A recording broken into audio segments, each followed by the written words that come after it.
T minus 30 seconds.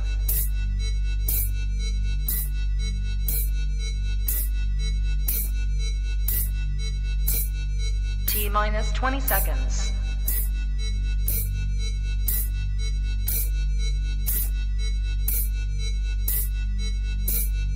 10, 9, 8, 7, 6, 5, 4, 3, 2, 1, 0.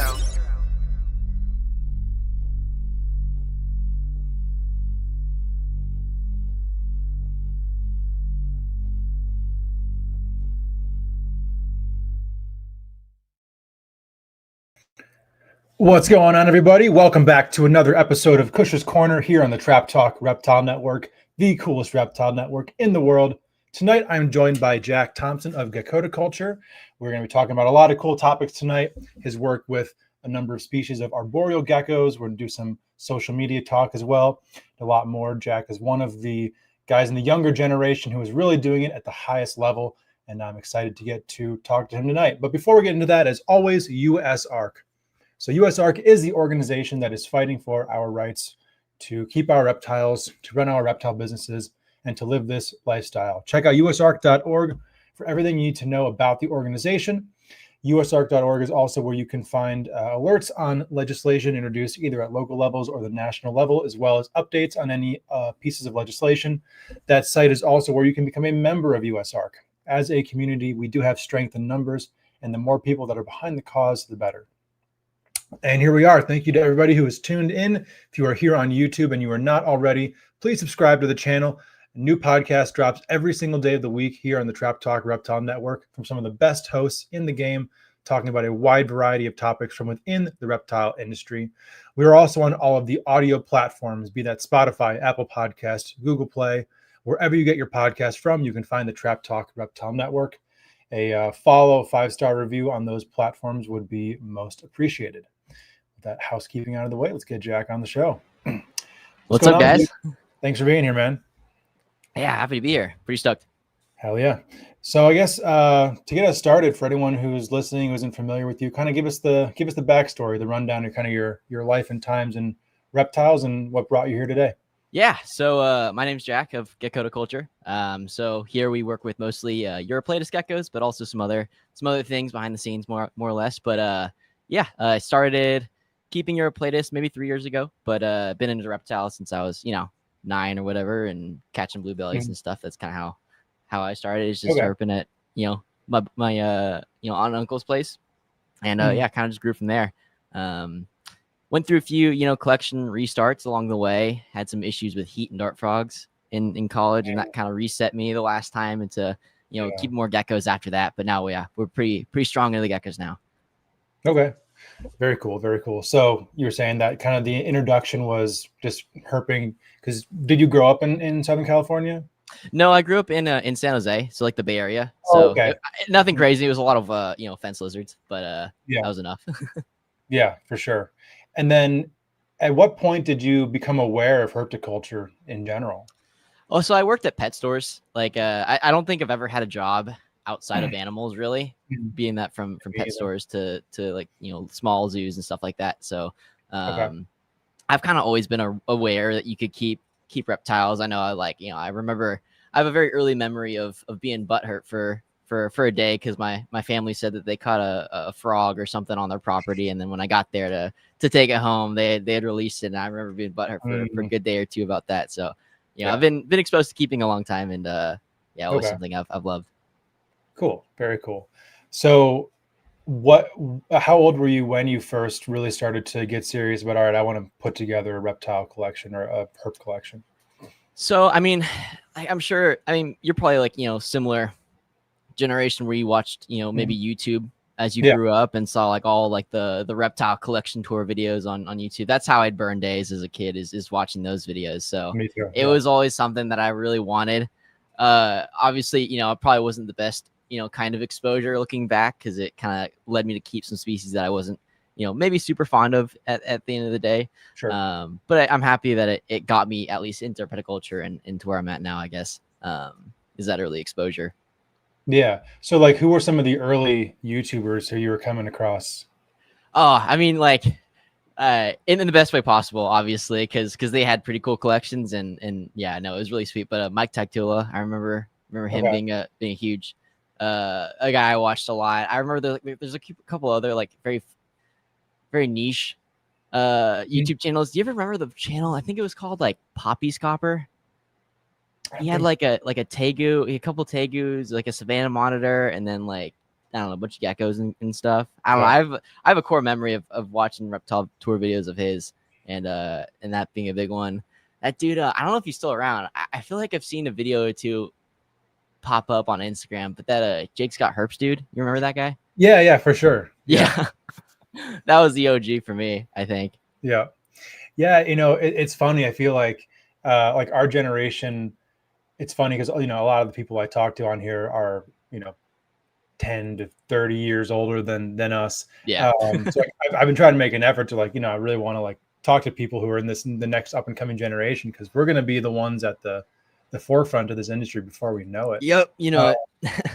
But the huge difference between us and even people who are 10 years older is the fact that we came up with YouTube as like a primary means of learning about reptiles. Yeah. Which is just entirely different than anything that came before us, for better or worse. I think there, some real old schoolers would really, shit on that idea, but it just is what it is. The world has changed. I mean, shoot, now it's coming up on TikTok if you're, a 10-year-old, 12-year-old who's interested in reptiles. So it just kind of is what it is. But, it's interesting because like the barrier to gaining that knowledge was so much so much lower than like when you had to go to the library and, travel to zoos and stuff like that.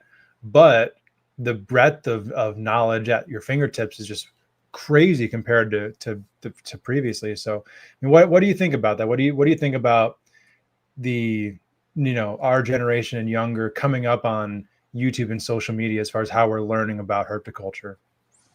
That's a good question. I think nowadays, like, you can go on your phone and you can just find all kinds of like cool, like terrarium builds and stuff like that. So a lot of the content that's coming out nowadays is really good. Like I said before, maybe seeing or being exposed to all those, large collections, kind of painted like I don't want to say the wrong idea in my head about what it was about, but like that was the goal, right? When you were a kid growing up, it's like, man, I want a collection and all these different kinds of species. Now I'm trying to like hone in on a couple different, genuses maybe. So but then again, like all the information is just at your fingertips. Like you can go online and look up videos about how to take an animal from a baby to producing more babies. And it's like, right, you can find all this information at your fingertips. Also, like the exposure to different species is insane. More so just from like a learning about it perspective, like, just the amount of species I've personally learned about in like the last 2 years has been, just through social media and through YouTube and stuff has been crazy. I mean, like, growing up, like you saw probably maybe like 20 to 30 different species on any given, YouTube video or across a few different YouTube videos. But now it's like you're exposed to all kinds of stuff. Like you can, follow some people and get exposed to like Abronia and Chinosaurus and like all these different, crazy lizards that, never would have, seen outside a zoo, or at least, not what you have thought that you could see outside of a zoo. Yeah, sure. I mean, dog just knocked the light over, so that's sick. I'll have to put that back in a minute. We're running a little jank here too. Yeah, it is what it is. He's a little freaked out right now. But no, yeah, I mean, yeah, that's a great point. Even like at reptile shows, the diversity of species that you can see at a reptile show every now and then, especially like, I feel like before there was a real emphasis on diversity, you're getting a lot of standard issue species at reptile shows, give it, I guess maybe up until like, I feel like really until like Instagram really started popping off, maybe like 2017, 2018, it was, ball pythons, bearded dragons, the stuff that people were making money on, boa morphs, stuff like that. And not to fault any of that, but if you have those blinders on, oftentimes I think a lot of younger people won't even know what the hell is even out there. Like how can you become passionate about a species if you don't even know it exists. Exactly. Yeah, no, that's a great point. I mean, I work with mostly Eurypletus nowadays, and I for sure didn't know that they existed when I was younger. I'd for sure try and get some of those. Obviously, for an up and coming teenager, maybe a little bit out of my price range at the time, but sure, you know, yeah, I think exposure is the biggest thing. Is because I mean, my favorite species and in the area that I've found, my calling, so to speak, is a species that I didn't know about for the longest time and only found in my magazines and at zoos and stuff. I didn't realize you could keep these things until, maybe more recently. So for what it's worth though, like if social media is what exposes a certain kind of keeper to their calling, then I see that as a good thing. Oh yeah, absolutely. They can jump some steps, but yeah, sure. And I think unfortunately, the jumping of those steps probably is never going to go away at this point. Like we are where we are, and it's probably just on the people who are, whether you want to call them influencers, content, whatever you want to call them, the people who are prominent on social media, like yourself, to put out the information that the person who might become a customer needs to know. I don't want to say like spoon feed the information to them because that kind of, minimizes it a little bit, but I guess understand that, we might be serving a client base who's not quite as willing to do their own research as maybe people were 15 years ago. Right. I at least want to paint like on the subject of social media, I at least want to paint like an accurate picture of what keeping, these species is like, versus just, like the flashy, like it does a little bit hypocritical to what I posted today, but, without, not just like the flashy bits, but, like, this is how you got to feed it. This is how you got to, take care of it. How you got to, temperature, humidity, all that. Yeah, no, 100%. But then I guess, with Eurypletus, them taking a swing at you is also reality too. That it is. A few key ones. Yeah. Yeah. I want to talk about the Eurypletus a little bit. I was personally exposed to them pretty early on in my herpetoculture career. The first job that I had outside Chicago, we had a trio of Hankeli, and I probably only at the time was aware of the Fantasticus. And then just like seeing your content, I'm like, how many species of Eurypletus are there that I never knew existed? And I've been aware of this genus for like, it's going on like 12 years. Like, how large is this genus? Oh, it's huge, honestly. Really? You can really get into the nitty gritty. And like, so I guess the best way I can describe how Eurypletus is kind of broken up is under Eurypletus, you have like a few different family. So you've got the Ebanaui group. So that kind of includes your Fantasticus, your Ebanaui. Those are pretty popular, but it also includes. Let's add. Yeah, you want to look it up. Aids.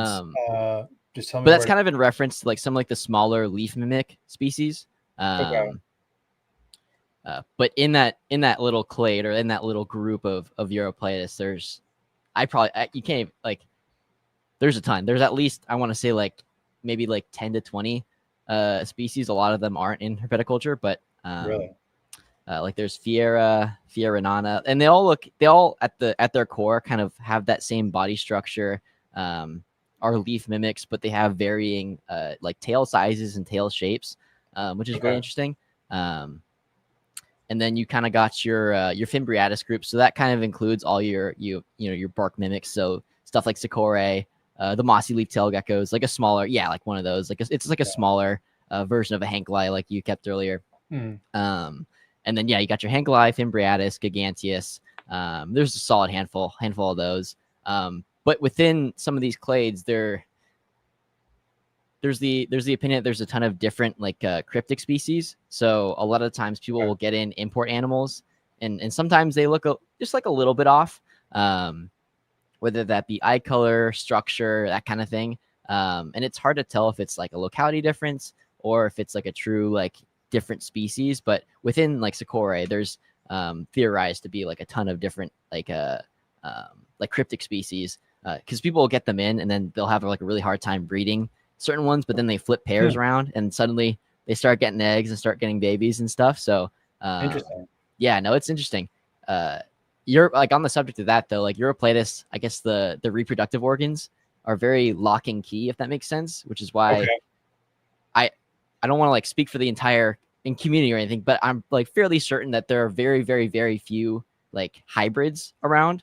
Very, very, very few instances of hybridization, just because of how hard, like physiologically, it would be to do something like that. I've seen like forum posts of like claims that there are hybrids out there, but I've never seen like a true photo of like somebody taking an Ebanawi and a Fantasticus and breeding them together. Like I've never seen that or anything close to that. Wow, that's fascinating. I mean, what is that attributed to in the scientific space? You know, why? Because so many genuses that live in close proximity to one another, you know, have their overlap zones or their hybrid zones. What's the theory as to why they have this kind of natural barrier to hybridization? That's a really good question, and it's one that I don't have a great answer for, honestly. I want to say, I know there's I want to say it's in a family of colubrids that has like a similar situation where like they kind of work lock and key. I can't even remember the genus, but I know for them there is an explanation. I'm blanking on it right now though. No worries. No, I mean it's a fascinating kind of idea. I never knew that about the Europlatus, so that's really cool. And then I guess on top of those two clades, or on top of those two groups, there's also the one with lineatus in it. So like that's like the bamboo mimic. Okay. And then there's the Alaudi group. So that's got Alaudi, Peachmani, and then a couple others. And then there's just the odd duck Guntheri that is kind of just all on its lonesome. Me and a buddy were kind of theorizing that Guntheri and lineatus are might be within the same clade, just because of similarities in head structure in like the head and the tail. Where can I find one of these on your page here for anyone who's viewing?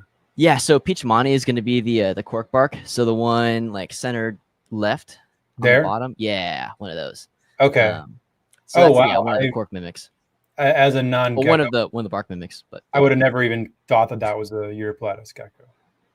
Yeah, I know people. A coworker of mine, he supposedly had a bunch of these like before they were even described as Europlatus. They were just cork geckos from Madagascar. Wow. That's so ridiculous. It was recent that they were like officially like Europlatus, or like at least termed Europlatus in the hobby. I want to say, as in like late 1900s, but early 2000s kind of area. You back? We lost you for a second. Oh yeah. All right. So I guess only very recently were described as Europlatus. Yeah, I want to say I can't tell. I want to say it was very, very, very early 2000s or like late 1900s is when they officially got put into Europlatus. But got it. At least to herpetoculture. I know in herpetoculture for a little bit they were coming in as just like cork geckos. Okay, just nondescript. Nondescript, yeah, exactly. Interesting. I wonder what that looked like on the paperwork. What was? Who knows? Because they'll Fish and Wildlife will confiscate something that has like an updated scientific name on the paperwork, but the government hasn't updated it, and they're like, we're taking it now. So yeah, like, what is this? Cork gecko. Any more information? No. Okay. Yeah. Interesting. Wild West back then, I guess. Yeah. No, most certainly. Okay. Very cool. So I guess when it came to Europlatus, what about them really got you kind of hooked compared to like any other geckos that you had experienced or kind of like considered working with in the past? Yeah. So at the time when I was like exposed to like my first ability to like keep Europlatus, when I thought it might be a possibility, is I the store that I worked at in college brought them in. So I got to look at them for a couple weeks. At the time, I was keeping a lot of new cows, so like cresteds, gargs, that kind of thing. And my issue is that I come from like I said before, like I used to be like a really big into dart frogs, so I love just looking at the animals, watching them do their thing, setting up nice tanks and stuff. And not to say that people don't do it in the new cow community, but a lot of times there's a different mentality, right? More breeder style setups. It's not a species that you're going to see out and about all the time or like out at all during the day. Really, they're going to be tucked away in a cork round under leaf litter, that kind of thing for the most part. So the allure of them is just that, it was a nocturnal gecko, but I could always see it. Like I could always walk into my room or walk into the store and see them out hanging out under the lights, doing their natural behaviors. That being, I mean, yeah, they're standing still on a log, but still, it was really interesting to see that and be able to watch them at any point in the day. Yeah. Oh no, 100%. Yeah, that's it's an interesting transition going from dart frogs to geckos, because it's almost kind of like one step back into the reptile world, but like not such a huge diversion from dart frogs. Because I was into dart frogs when I was younger, and they never really grasped my interest as much as a lot of the snakes did. But I really loved them. I love keeping them. What dart frogs did you used to keep? I used to keep a lot of like the Amarega. I freaking, my favorite dart frog ever is Amarega basileri, just like the chromes. So I had a bunch of those, your Tinct, your Azurius, that kind of thing. Pamilio, a few different Pamilio localities. Gosh, what else? And then I had back from when I worked at a store in high school, somebody dropped off this this on the subject of hybrids, this Tink, I want to say it was a Tink Aratus hybrid. It was like, it had like the body structure of a Tinctorius, but like the color palette of like a blue and black Aratus. So it was really strange. Damn. Yeah, no, the thing was really like, the thing was giant, but it looked like, was like colored like an Aratus, with like that weird kind of like webbing pattern or that, but had the body structure and size of a Tink. It was a weird frog. Yeah, it sounds like it. Yeah, random pet store drop off, that one. Wow, interesting. Were you breeding any of the dart frogs? I wasn't really breeding. I never got to that step. I was raising up a ton of groups with the intention to do that. And I was just getting to the point where everything was calling, everything was, sunshine and rainbows. And then I was at the pet store one day, and PG&E shut the power off for a fire safety because it got so hot that weekend. Came home and oh my God, dude. Yeah, it was tough. It was a tough day. So yeah, needless to say, I took a break and I needed to keep stuff that was a little bit less temperature sensitive. Yeah. Well, sorry I even brought that up. No, you're good. I'm it got me to where I'm at right now. So it is what it is. Yeah. Learn from it. Generators now. So no, it is true that sometimes the lessons that are the most important are learned the hard way. That is like, I think that was for me one of the things that kept me from going deeper, was just knowing like how specific the environment needed to really be, and considering everything else that I was interested in, just wasn't really compatible with what a dart frog room would have needed to be. But incubating eggs is one thing, rearing tadpoles and I remember watching like old Josh's Frogs videos about how they're doing it. I'm just like, man, do I want to do this? Like, this seems hard. It's like monotonous lab work, pretty much. Yeah. Like I've never been I never kept like fish really or anything like that. And whatnot. I'm like, man, I don't know. Yeah, I don't know if I have that kind of bandwidth within me, but I'm slowly getting back into it. So I picked up a couple like batches of tadpoles from people. So cool. I've gotten some Aratus tads and some Mantella tads and stuff. So I've been raising those up, and it's been fun. But yeah, it's actually quite a bit of work. What's the process of raising the tadpoles up? What are you doing for them right now? So like 32 ounce like your fruit fly culture cups, and then they got like a layer of water, and then you got like your topple leaf for the tannins, and then a little bit of Java moss just to kind of keep the water a little cleaner between like water changes and stuff. And then it's like tadpole. I usually do like a mix of like spirulina flakes or like the fish pellets or like the newt pellets. Mix of those is usually good. And then I haven't gotten to the stage where the Aratus are coming out of the water yet, but I imagine, same deal, tilt the cup so they can kind of walk out. And yeah. And just in the same room as your geckos? Those are at work, so those are on my desk. So those are our desk thing, because we have a couple of things in the office that eat fruit flies. So I keep a lot of my dart frogs there as like desk pets, where I get to like, all right, I don't have to go, because that was like the biggest thing too, where it's like, I want to get back into dart frogs.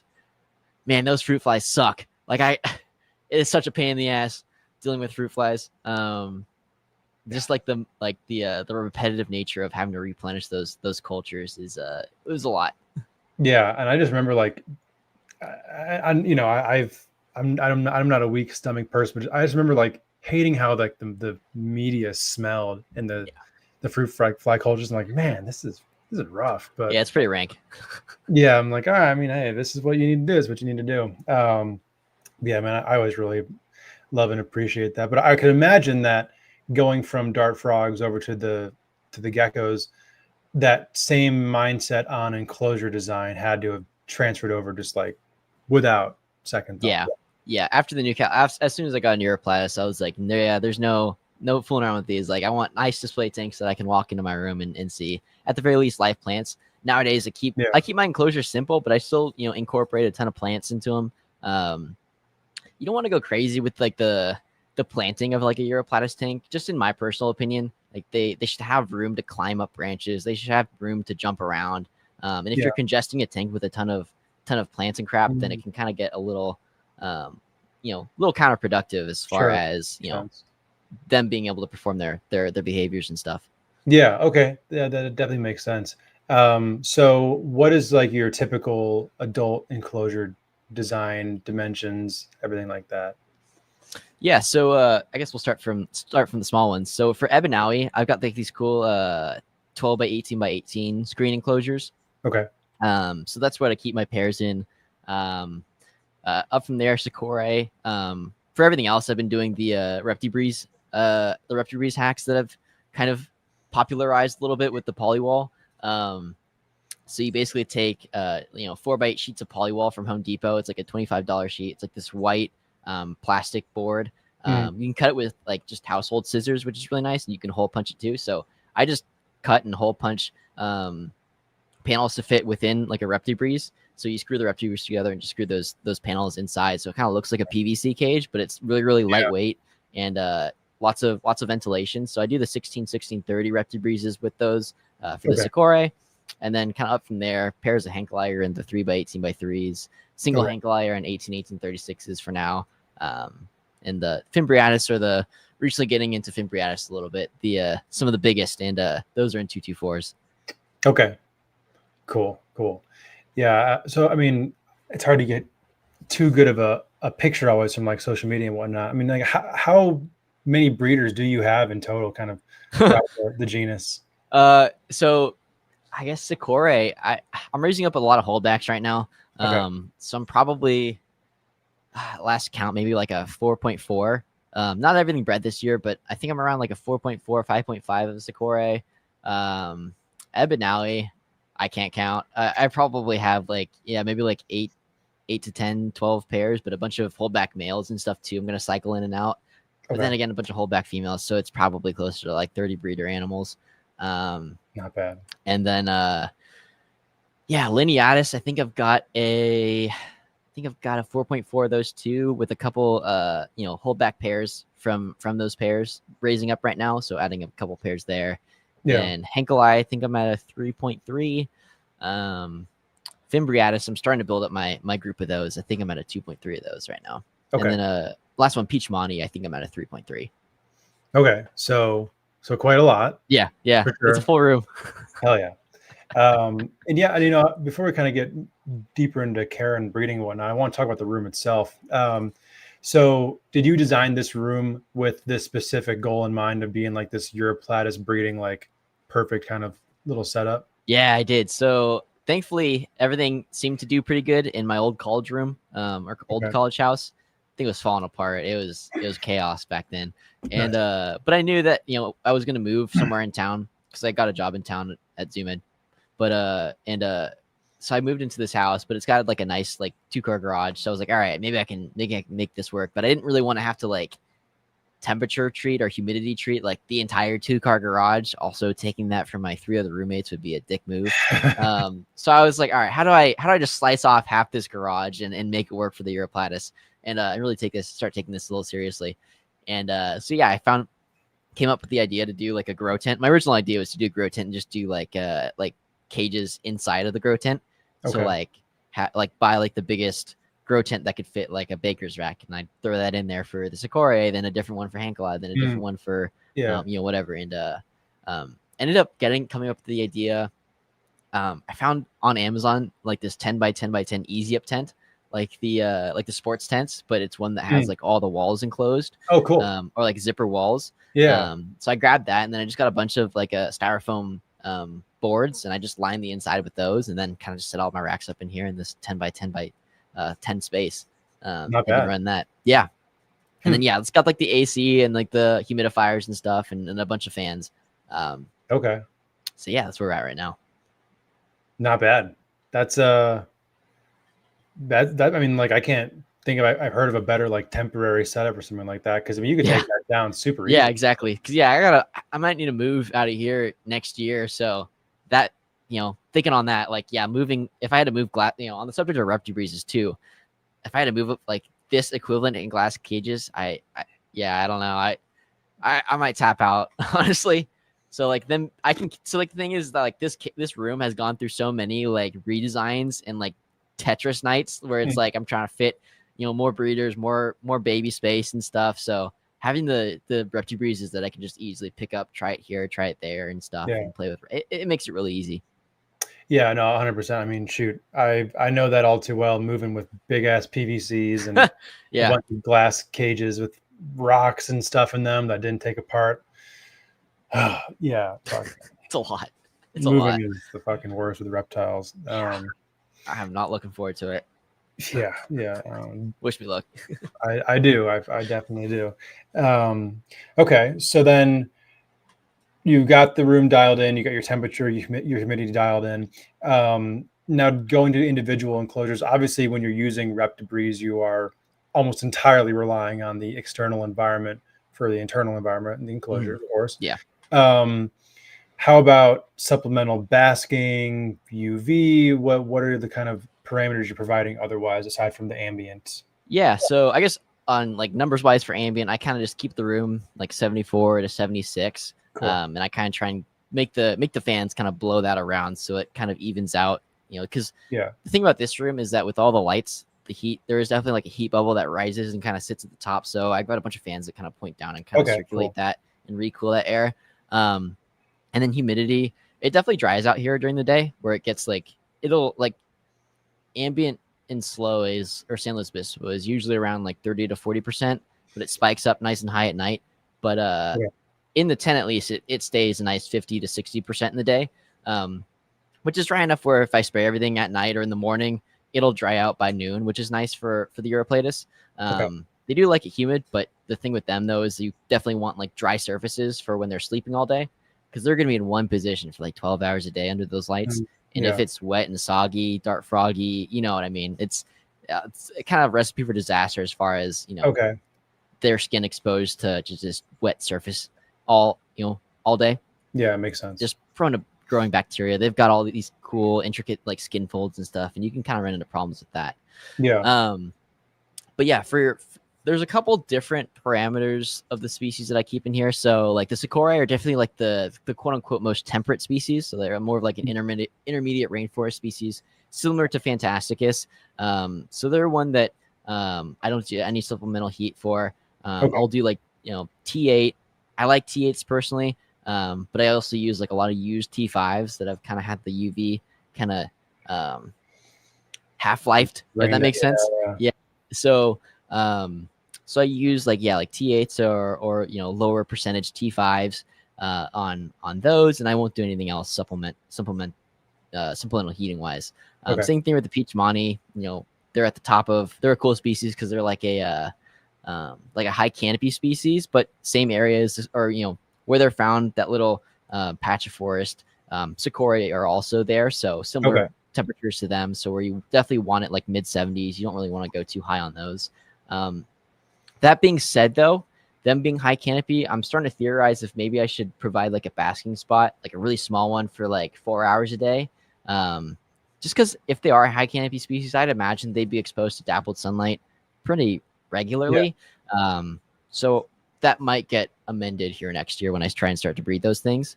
Abinawi can freaking tank whatever you want to give them. Honestly, I've got this cool Madagascar bamboo forest tank on my desk at work, and I've temp gunned my male Abinawi cooking himself at like 90 degrees underneath the basking bulb.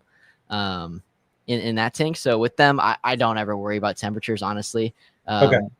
They're from a different part of the island. They're from the northwest kind of coast. So like Nosy Bay, if you're familiar with like the Nosy Bay panther chameleons and stuff. So like that same area. And so they can take it, drier and warmer than a lot of the East Coast temperate rainforest stuff. Same thing with Henkelei. They live in the same place as Ebanawi. So, similar climate to them. For those, I may look into providing a small basking spot next year as well. I think next year I might even consider doing 2 tents, one for the temperate stuff and then one for like the warmer, drier stuff. So I think that might be in the future plans. And then last one, Lineatus. I do actually provide ceramic heat emitters for those. Picked up that like an influx of just, warm temperatures 24/7, or not like a single temperature for 24/7, but just warmer than usual temperatures 24/7, plus an excess of rainfall, plus like a ton of food is kind of what gets those things going in the early spring. So for those last 3, a little bit of supplemental heat's a good idea. But for the Socorro and in Ebanawi, or Socorro and Peachmani, fantastic because you could rope that in there as well. Definitely want to keep those cooler. Okay. Got it. That was a lot. Yeah, it's great. Do those same parameters all exist for raising up, juveniles, babies of those respective species? Yep. Yeah. Obviously, with some of the smaller animals, hydration is a really key thing. And with the adults as well, making sure they're really well hydrated is number one. Without that hydration, they're not really able to metabolize like the vitamins and the calcium that you give them. It can be kind of, that in itself can be a little bit dehydrating. So you can kind of run issues to dehydrated animals suffering a little bit when supplementation is done poorly or a little heavy-handedly. So especially for young animals that are really small, then hydration is just number one. You just gotta make sure they're getting sprayed once a day. Yeah. Okay. And then how are you providing the supplemental heat for some of those young individuals? So back and tracking a little bit. I only really provide supplemental heat for the adults, mainly just for breeding. So like for the Lineatus, like I imagine it plays a role in egg development. So that's why I provide it for them. But all the Europlitus babies are pretty happy with just ambient 75 in the day. Give them like a 5 to 10 degree night drop and a humidity spike at night, and they'll be happy. Okay, cool, very cool. So my only real gecko breeding experience was some like terrestrial species, leopards, knobtails, etc. Do they really go through any sort of like winter cycle to kind of kick off breeding? How do you go about doing that? Yeah. So Madagascar is very cyclical. So like you have like a period of the year for like 4 months where it gets just like dry and cold. San Luis Obispo is great because it also happens to get cold here for a couple of months, but like not snowy cold, but cold enough where if I just leave open all the windows, it'll get like 55 in the garage. So I really like to drop a lot of these animals down into like the mid to low 60s in the winter at night. And then maybe in the daytime, the lights will come on for 7 to 8 hours a day. So it'll get maybe, low 70s in here. And then, I kind of transition out of that in the spring. So kind of come March, then I'm increasing light cycles, increasing spraying, and doing things like that as the temps in the area kind of rise. Okay. Got it. So during that cool down period, are your pairs still together, or do you give them a little bit of a break apart just in case anything out of line happens? Yeah. So Europlatus in general are very easygoing with each other as far as pairs goes. I do have some animals of the same sex that I want to say it's mostly food motivated, but like they can be very, very like they see any kind of movement and they're just gonna fucking send it. So I've had some instances of like tails that I've found like bite marks on when I've cohabbed females together. Same thing with males. I want to say it's just food mostly and not really like an aggressive posturing thing. Although I did see 2 male Lineatus kind of barking at each other once. So that was kind of like a contained episode. But outside of that, they're really, really easygoing on each other outside of breeding. I've never seen any signs of harm from one animal to another in breeding, which for me is nice because I don't have to stress about that like a lot of other species, Sure. I imagine. Yeah. So yeah, no, I'm never really unpairing stuff to save them from like the stress of being with one another, if that makes sense. For Ebanawi though, and I imagine Fantasticus too. I don't keep Fantasticus fair warning, but that kind of Ebanawi group stuff that can kind of breed and get out of hand, the really small animals, breeding really takes a toll on that kind of animal. So I think separating the animals and just like really just building back up those females' calcium storage in the winter without that male there is a good idea. On the flip side, you know, the males really have no use for all this excess calcium, so they will start to build up, you know, calcium sacs as well. So giving them a break from receiving calcium or dusted calcium is a good idea, I think, just to kind of set them back a little bit. So when they are paired up and I'm just tossing in calcium dusted crickets, they don't, you know, explode. They won't actually explode, but you know what I mean, get really large on you and harden. Interesting. So if one does develop those calcium deposits, do they go away just by restricting it for a period of time, or do you kind of have it then? You kind of have it with the males. They'll go down a little bit. But yeah, it's something you really don't, thankfully they don't build them up as efficiently as a female does. Females, you'll give them calcium and you'll sometimes see the swelling. Or like you should see them build up. If you're consistently giving them calcium dusted crickets and they're not laying eggs, then you should start to see those calcium sacs build up. Males, I want to say just kind of grow them at a slower, or, you know, deposit calcium in those stores at a slower rate. Or they're able to kind of pass that and excrete it when they drop urates and stuff. But yeah, no, I have seen some individuals that have just gotten like these super swollen calcium sacs. With the females though, if you do build those calcium sacs up too large and don't breed it for a long period of time, I've heard they can actually calcify and like harden and become unusable. So that's another thing you kind of have to be aware of, where it's like you want to build them up, but you also don't want to go too big if you don't plan on breeding it subsequently. Okay. So then for a pet keeper, what would you say the best sort of supplementation protocol would be to keep a healthy level but not overdo it? Yeah. So you kind of, thankfully it's not like a crested gecko where you gotta like pop the mouth open and look in there and see the calcium sacs. You can see it. So as long as you're attentive, you can kind of be like, all right, so say I've got this male Ebanawi and I'm feeding it a certain way. Maybe I'm dusting every single time. And I start to see those calcium sacs kind of flush out from the cheeks and start to swell. Okay, maybe I half my calcium routine then, and then I start to, you know, keep feeding and just see how the animal develops those sacs. If they continue to, and if they don't, then great, you know, you're good. The males really don't need those visual calcium sacs. So it's a lot of feel, really. Like there's no perfect recipe because, you know, there's also a lot of variability, and like one thing won't work for another animal. So like I usually like, there's some animals that I've fed an equivalent amount of crickets, equivalent amount of supplementation, and I've seen those calcium stores just like pop and like, oh, you got some pretty large ones now. But so it really just, and then other ones, like it takes a while for them to build up. And I don't know if it's just because they're at a different stage in their life, wild caught versus captive bred, if they're breeding versus, you know, sometimes it's because they're breeding, actively breeding, and sometimes, it's because they're not breeding that year. So you kind of just have to be attentive and tweak your schedule as you go, really. You'll hone it in as long as you are attentive and just don't let, you know, it's not really something that I would, you know, you don't want to feed it for a month and then come back and like take a good look at it and be like, huh, got some balloons hanging out of your neck right there. You don't really want to leave it, you know. Yeah, sure. Kind of continuously be attentive to the animal. Yeah. Okay.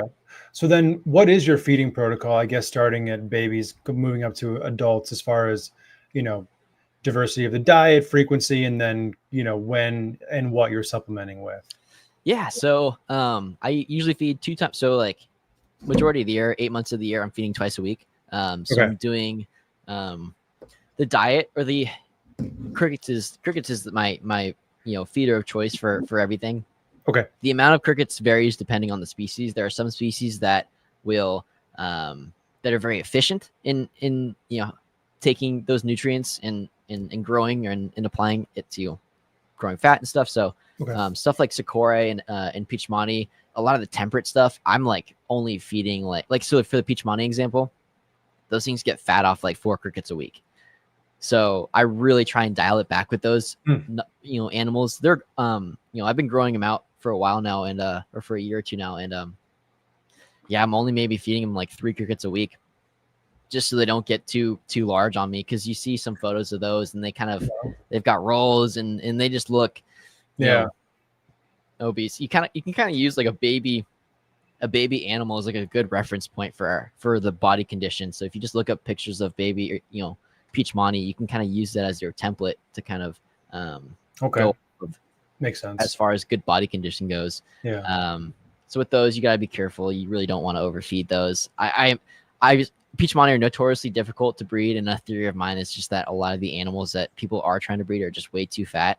Makes sense. If you're feeding them like 1 million crickets a week and they're just rolling, or they've just got rolls everywhere, then I imagine it's not healthy.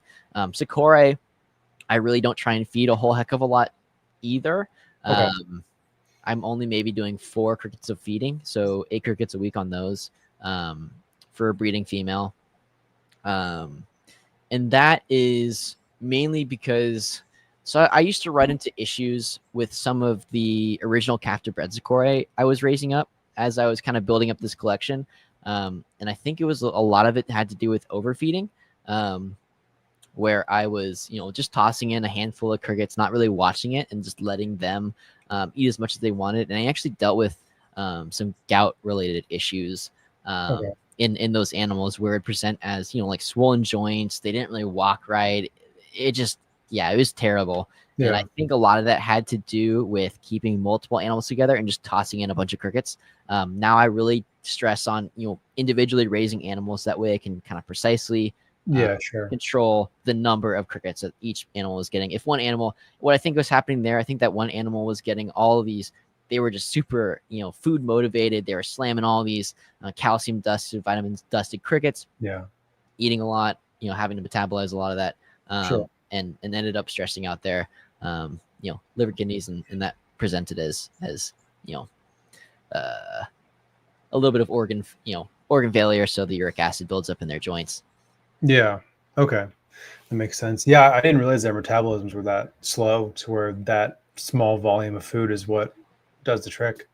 That's just a theory. I think as far as the animals that I've seen, pose issues, like I've just, going through the forums and stuff, and you'll see most of these issues have to do with, like, Peachmani are also very notorious for gout. And like you can, there's a couple good articles from, I want to say the Riverbank Zoo, because they have a really, really, really awesome Europlatus collection, and a lot of the original Peachmani that they bred and were raising up, a good number of those animals suffered from gout, and they dealt with that by having the supplementation and reducing feeding, I want to say.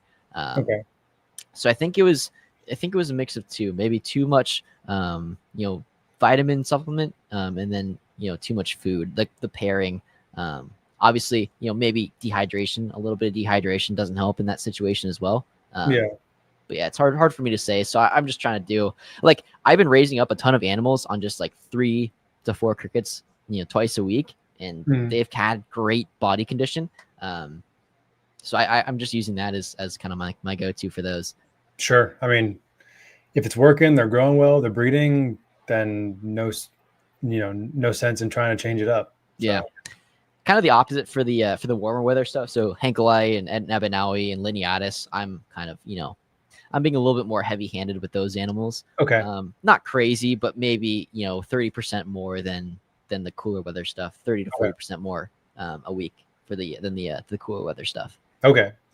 And they're just much less prone to that kind of. Yeah. You really don't ever see it with those. So it makes you wonder. I'm not sure. The only species that it affects is the really temperate stuff. Yeah. So whether it's lack of hydration because they come from a more humid and wet environment, or maybe that makes it so that they have a little bit harder time to metabolize the vitamins and minerals and stuff in the diet. It's hard to say. Sure. I mean, generally, species that come from a colder climate have to metabolize slower, just considering the access to heat for the sake of said, digestion. So Exactly. Yeah. makes a lot of sense. Okay. And then one thing, yeah. So for the lineatus, yeah, definitely for those, like I said before, an influx of food seems to help kick on breeding in the early season. So for those, I am like maybe doing twice as many crickets than I am for the colder stuff. Okay. Got it. All right. Cool. So then those are kind of your main triggers when it comes that time of year, when just the temperatures and humidity naturally cycle back up, and then you pump them with a little extra food. Yeah, pretty much. I don't really, so I'll take for pretty much everything in here. In the wintertime, I'll kind of just do like once a week feedings really. Okay. Except for like the babies and stuff. For those, I just keep them on a consistent schedule as they're raising up. Maybe less food items a day or per feeding, just because it is colder in here. During that time, but as far as consistency goes, I'm still offering food to them more regularly. But for all the adults and the breeder animals, I'm only really feeding like once a week. I'll skip a week here and there too, when it really gets cold. And then as kind of gets warmer, I'll start to mix in multiple feedings a week. Okay. And bring them out of that. So then I figure the babies are just not skipping a beat despite all the cold temperatures. Nope. They don't care. Yeah. The Europlatus should be like a healthy Europlatus is like wanting to take your finger off at night, when you wiggle it. So they're very, very, very easy to feed. Very, very easy to get them going. Cool. I feel like, it's weird because I've kept a lot of, montane temperate species. I just have this aversion to feeding anything when it's that cold. And I just don't know why. Like, it's just, I know it's totally irrational. But the thought of anything digesting food, a reptile digesting food at like in the 50s, I'm like, what the hell are you doing? But I mean, some of them, man, they just, they truck along. Yeah. No, that's definitely the case here. Cause they're still going to be, I mean, the Europlatus, the Sakura, for example, they're not, going into holes or under leaf litter and hiding there for the dry months. Like I want to say they're still on those trees, still doing their thing. So the occasional insect is still going to walk by and they're still going to see it and bam, bam. Yeah. Okay. Do you see a decrease in activity during this period of time? Not really, honestly. Yeah. Like, I'll come in here and everybody's awake, looking around. Even during the winter, I'll spray every day. Maybe a little bit less, but mainly just to offer drinking water. Just make sure that they're staying hydrated throughout that time. But I still see everybody awake, kicking around. No real difference there. The peach money, I definitely noticed kind of, they're usually were in their holes a lot more regularly in the wintertime. Or in their cork rounds a lot more in the wintertime. They're just unique in the way that they kind of interact with their environment. Kind of like a new cow where they will kind of descend into their holes. But they'll sometimes be out as well. Mix of both. Cool. And then the spraying regimen, you've alluded to it a couple of times. Is it pretty much just like you in there spraying stuff down most days? Yeah. So I'll kick on I do have like all the adults hooked up to a misting system. So I'll just kick that on. Yeah, I'll just kick that on as soon as the lights go off. I'll kick it on. Okay. In the breeding months, I'll kick it on in the morning as well. And then for the winter, I'll just kick it on, right after the lights go off, just so they do have, exposure to drinking water. Okay. And is that the reasoning for doing it at night as opposed to during the day? Is it because that's when they're going to start to become active? Yeah, I just don't want it burning off before they have a chance to go and drink it. Yeah. Because with the lights turned on, if I spray in here, like I sprayed right before we hopped on recording, and this tank is completely dry. It was dried out. So, mainly just so that they have an opportunity to go around, walk around, and drink water. Okay. And I'm assuming you're not keeping water bowls in with these guys? No, I'm not. Just relying on spraying for them. Yeah. I know some people do, I think. But it's not the most common practice. So, and I've been getting along just fine without it. So not to say it won't work, but sure. But it almost seems kind of like a waste of time and effort for a lizard like that, Mm-hmm. Yeah. I don't know when they would have the opportunity to drink standing water. Right. Yeah. What they're doing, if anything, they're drinking water off leaves off plants and stuff. Maybe some water's collecting in the axils of plants, but outside of that, I don't see them walking down and drinking water off the ground, you know? Yeah, no, absolutely not. Yeah, my only real like major comparison with what I've done was with Abronia, and Yeah. did the same thing. Like it just never, there was no purpose. Like these animals they're not, they would look at that bowl of water like, what the hell is that doing? So Yeah. there's even one or two, once a day or on the Mist King seemed to be all that they needed to. They would drink it off the screen on the side and all that stuff like that. Yeah, so, pretty much. Yep. Okay, very cool. Well, I got a couple more questions I want to ask you, Europlatus wise, but before I get into that, because they might be deeper topics, I'm gonna go hit the commercial break real quick. We're just coming up near that halfway point of the show, so sit tight, everybody. We will be back in a few minutes. Sorry for the interruption, folks, but a quick word from our sponsors. Green tree pythons, emerald tree boas, and plenty other arboreal snakes have been quite the popularity here at the Trap Talk Reptile Network, which brings me to today's sponsor, the Reptile Perch. Head over to the reptileperch.com and Reptile Perch on Instagram. See what type of design PVC perch is best for your arboreal reptile. But first and foremost, I would also check out David Brom's Green Tree Python availability on the website. You can also check out his Instagram just to stay current on any projects or any productions that he posts. Thank you so much, David Broms, for your ongoing support. Looking forward to seeing what you have to show in the 2025 season. When you think about building a good community and being a leader of that community, nobody comes to mind better than Mark Hager over at Texas Chondros. That's right. Make sure you head over to TX Chondros on Instagram and also head over to Mark's website. See what he has available Green Tree Python wise, and be ready for quite the 2025 Green Tree Python breeding season out of Mark Hager. He's a veteran in the Green Tree Python game, one of the best and nicest breeders in the Green Tree Python game. He's been putting on the whole state of Texas for as long as I've known him. So if you want to see all the amazing other chondro keepers out of the state of Texas, another good reason to go follow Mark Hager over at TX Chondros on Instagram. And again, head over to his website, texaschondros.com. You can find all the links in the description below. Thank you so much, Mark Hager, for supporting the trap. Treat. One of the biggest growths we have in the reptile industry today are the rare species of reptiles that aren't worked with. That's right. That's why I went ahead and partnered up again with Brian Susan over at SUNDOWN Reptiles. Brian works with species such as kahua geckos, gargoyle geckos, all species of tree monitors. He works with Abronia and many other cool species geckos that you can check out all on his website. Head over to sundownreptiles.com, see what he has available. Brian's one of the best doing it in the reptile industry today. He's been on the show multiple times, so make sure you check out all of Brian Susan's episodes on Trap Talk Reptile Network. But more importantly, for the highest quality of captive bred reptiles, make sure you head over to sundownreptiles.com and make sure you give him a follow on Instagram. Thank you again, Brian Susan over at Sundown Reptiles. One of the things I love about being a part of the reptile industry is all the learning, okay? Learning can be fun, and I can prove that to you. Thank you so much to today's sponsor, Gary Scavino over at gs.reptiles. I highly recommend you head over to his YouTube channel, follow all this man's content when it comes to learning about rare species of snakes you could be keeping in the hobby, and also just finding out how easy a lot of these rare species of snakes are to keep in general. So thank you so much, Gary Scavino of GS Reptiles. Again, head over to his YouTube channel. Also head over to his Instagram to be on top of all of his current work and be ready for a big year over at GS Reptiles. Thank you so much, Gary, for your ongoing support. I really appreciate it. Cheers. Alrighty, we are back. So how many clutches a year are you typically seeing out of some of these females? Ebanawi, a lot. So it's not uncommon for them to drop kid you not, 10 clutches a year, 10 to 12 clutches a year. These the like really these little tiny eggs? Yeah, the little spear point leaf tail geckos. Yeah, those guys. Yeah.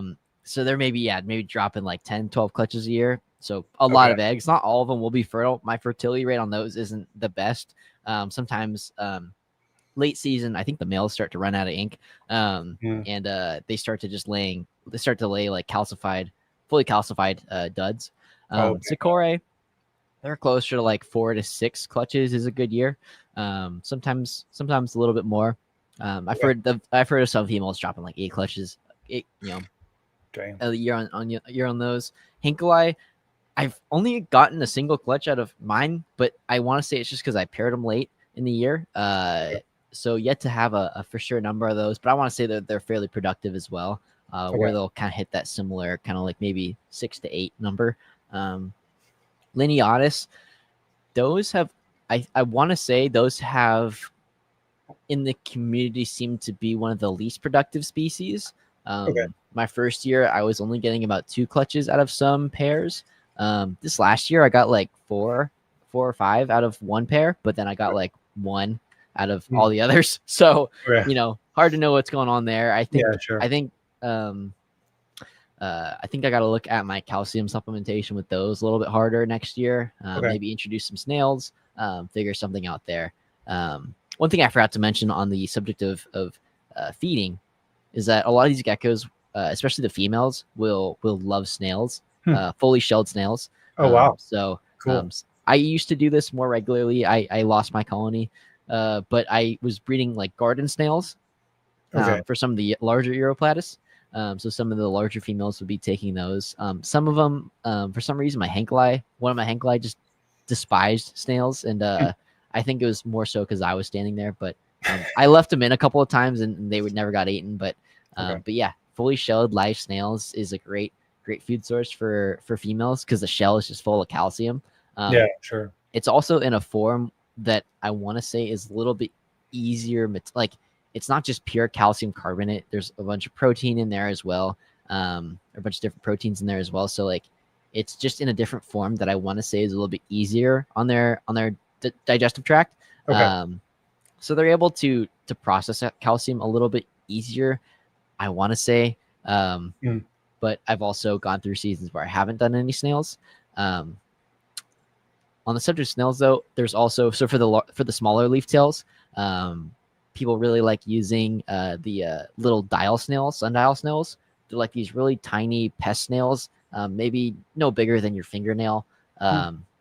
Even that's a little generous. And in the tank at my work, I've got those just breeding in that enclosure, just in the leaf litter. And my females' calcium sacs are immaculate. Like, they're always in good shape. I can always see them. And the breeding females here, I don't do the snails in their enclosures, and their calcium sacs over the course of the year have definitely sunken in a bit. So next year, I think I'm going to set up a bunch of bioactive enclosures for those, and introduce a bunch of snails, and just see if I can breed the snails in all those enclosures so they have a constant access to them. Interesting. Really interested to see how that does. Yeah, that'd be really cool, huh? That's like best case scenario herpetoculture. The enclosure is producing the food, and you don't exactly. You can't exclusively feed off of that, but that's pretty cool. If you could pull that off, that'd be really. I mean, obviously you're doing it in one enclosure, but at scale, that would be really, really, really cool. It'd be pretty easy too, because those snails, like, they're pests. Like, you see those, like, I spot people freak out because they see those in their bins, and they're just, oh, god damn it, more snails. So like, it's they thrive in a lot of different conditions. So I think. I definitely want to get the jump on those so they have time to start populating in there. But I think the key with that will just be give them a ton of moist, dark places to hide and populate, and then hopefully that'll have some good results next year. Yeah, that's really cool. I'm excited to see how that works out for you. So I assume it probably varies throughout the species. What's typical incubation time on these eggs, and like what are your general parameters you're using for incubation? Long as hell. I've got a clutch of Hankli eggs that are at like 115 days right now, and it's my first pair. So I'm going psycho looking at these things every time I walk in the room. Yeah. So I incubated everything this year, just at whatever the tent got. So whether that was, 65 in the night up to 75, 76 in the day, it just kind of varied. Did like a normal daytime cycle. Europlaters don't really bury their eggs. They kind of just drop them under leaf litter. So I would imagine they're exposed to a variety of temperatures. Sure. So I think it's not a bad idea, or, it's totally applicable, just, incubating room temp, but I've never had issues incubating at room temp. They're not an egg that's going to die if they hit 60 or 65 or whatever. Sure. Okay, cool. And is that long period kind of just consistent throughout everybody? Yeah. A lot of the species will go the distance. I remember hatching Sakura sometimes. If I kept them like so last year I incubated a lot of Sakura at work in a drawer that stayed just low 70s 24/7, and I was hatching them around like 90, 95, 100 days usually. Okay. This year it's definitely taken a little bit longer to hatch some. Yeah. But still, the same sex ratio, still a very similar, Okay. health to the animals, which is good to see. Okay. So haven't really run into issues with that. Okay. So, I mean, I guess then considering that, do you have like an ideal incubation setup, or like this would be like, if I had to pick one thing, this is how I would do it? Yeah, I mean, they're literally just in an empty tank right here. Yeah. But as far So as like the parameters, like just put them at room temperature, you're like, this is the best way to do it. yeah, pretty much. Like if you're keeping your adults happy and healthy, then you can keep the eggs happy and healthy. Like I incubate some of the eggs just like inside the enclosures as well, and just little deli cups in the back corner. I'll just incubating Eurypletus eggs is super easy. They're like a hard shelled egg. Unlike some of the new cow geckos that are more leathery and some other geckos like that. So with them, the key with them is just to keep the surface of the egg dry, but keep them humid. So what you'll see a lot of people do is put the eggs in like a bottle cap or just a small cup with some perlite, just something for the egg to rest on, not super specific on anything.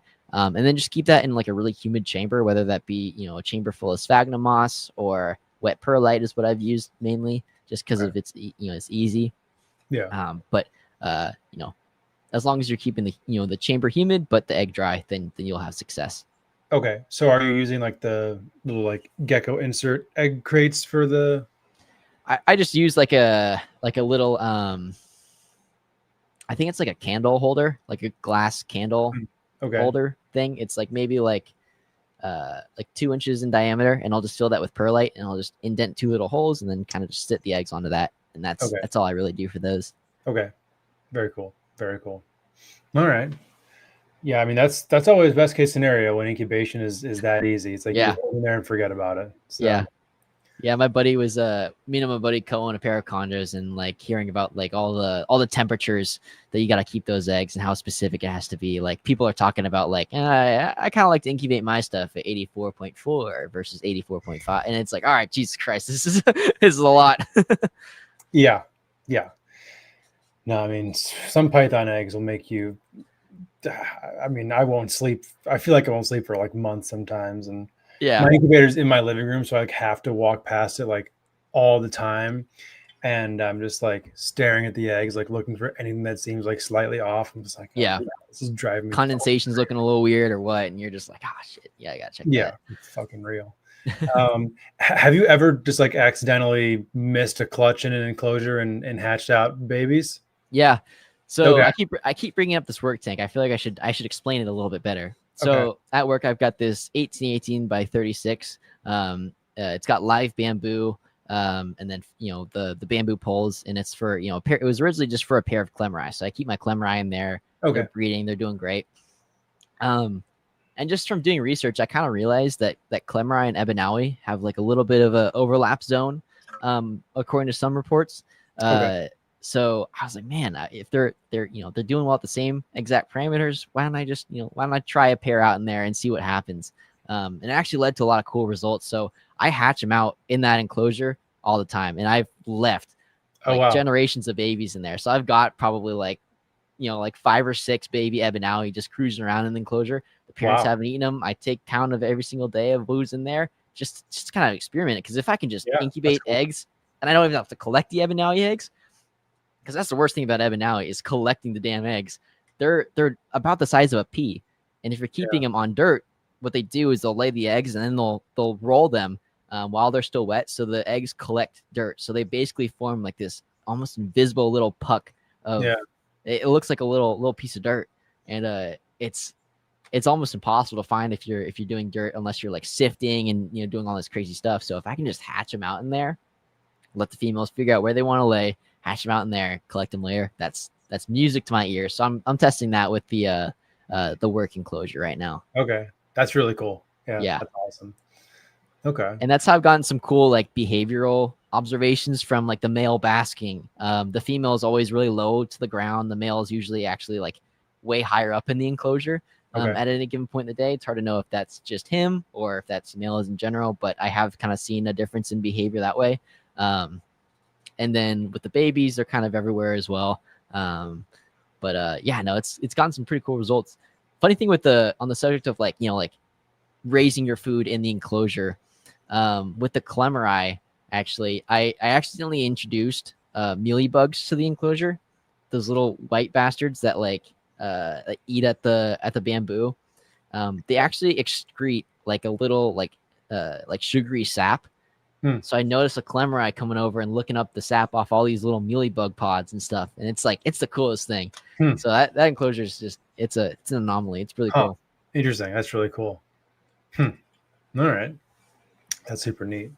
So I kind of want to switch gears a little bit, very minorly. I think a lot of people who are on the outside of the gecko world probably only see it as like crested geckos and then also, and not that that's the only thing that exists, but as far as like the market and the kind of community around it, obviously geckos as a whole, generalizing, but especially the more common species, they mature really quickly, they're very prolific, and markets are prone to spiking really fast and crashing really fast. How is the Europlatus market in general, I guess? And then do you see it kind of being a parallel to the more mainstream, crested, leechy, chewy kind of market? That's a good question. It's as far as the market's concerned, it's hard to say because, so Europlatus are unique, or not unique, but with Europlatus you can still get access to like wild caught animals fairly regularly. Okay. So it's one of those things that maybe there's some saturation there where a lot of these wild caught animals are being brought in. So you have access to, you can either go out and buy like a couple $100 wild caught, or you can spend a couple $100 more on a captive bred. So there still is that dynamic going on. Okay. With some species like Ebanawi, can't really get those imported anymore because they always bring them in as Fiera. So it's kind of like a weird thing there because they can't really collect. I want to say it's because of some kind of political unrest or the region's, not friendly to collectors anymore. Okay. But yeah, you can't collect. I'm pretty sure you can't collect Henkeli anymore, and I'm pretty sure Ebanawi just aren't collected because there's nothing else to collect there that's allowed. So then they're kind of just like, I don't really want to go there and collect because you can still, because Ebanawi still come in, or Ebanawi still come in, but they come in as Fiera, and Fiera kind of overlap with Fantasticus. Okay.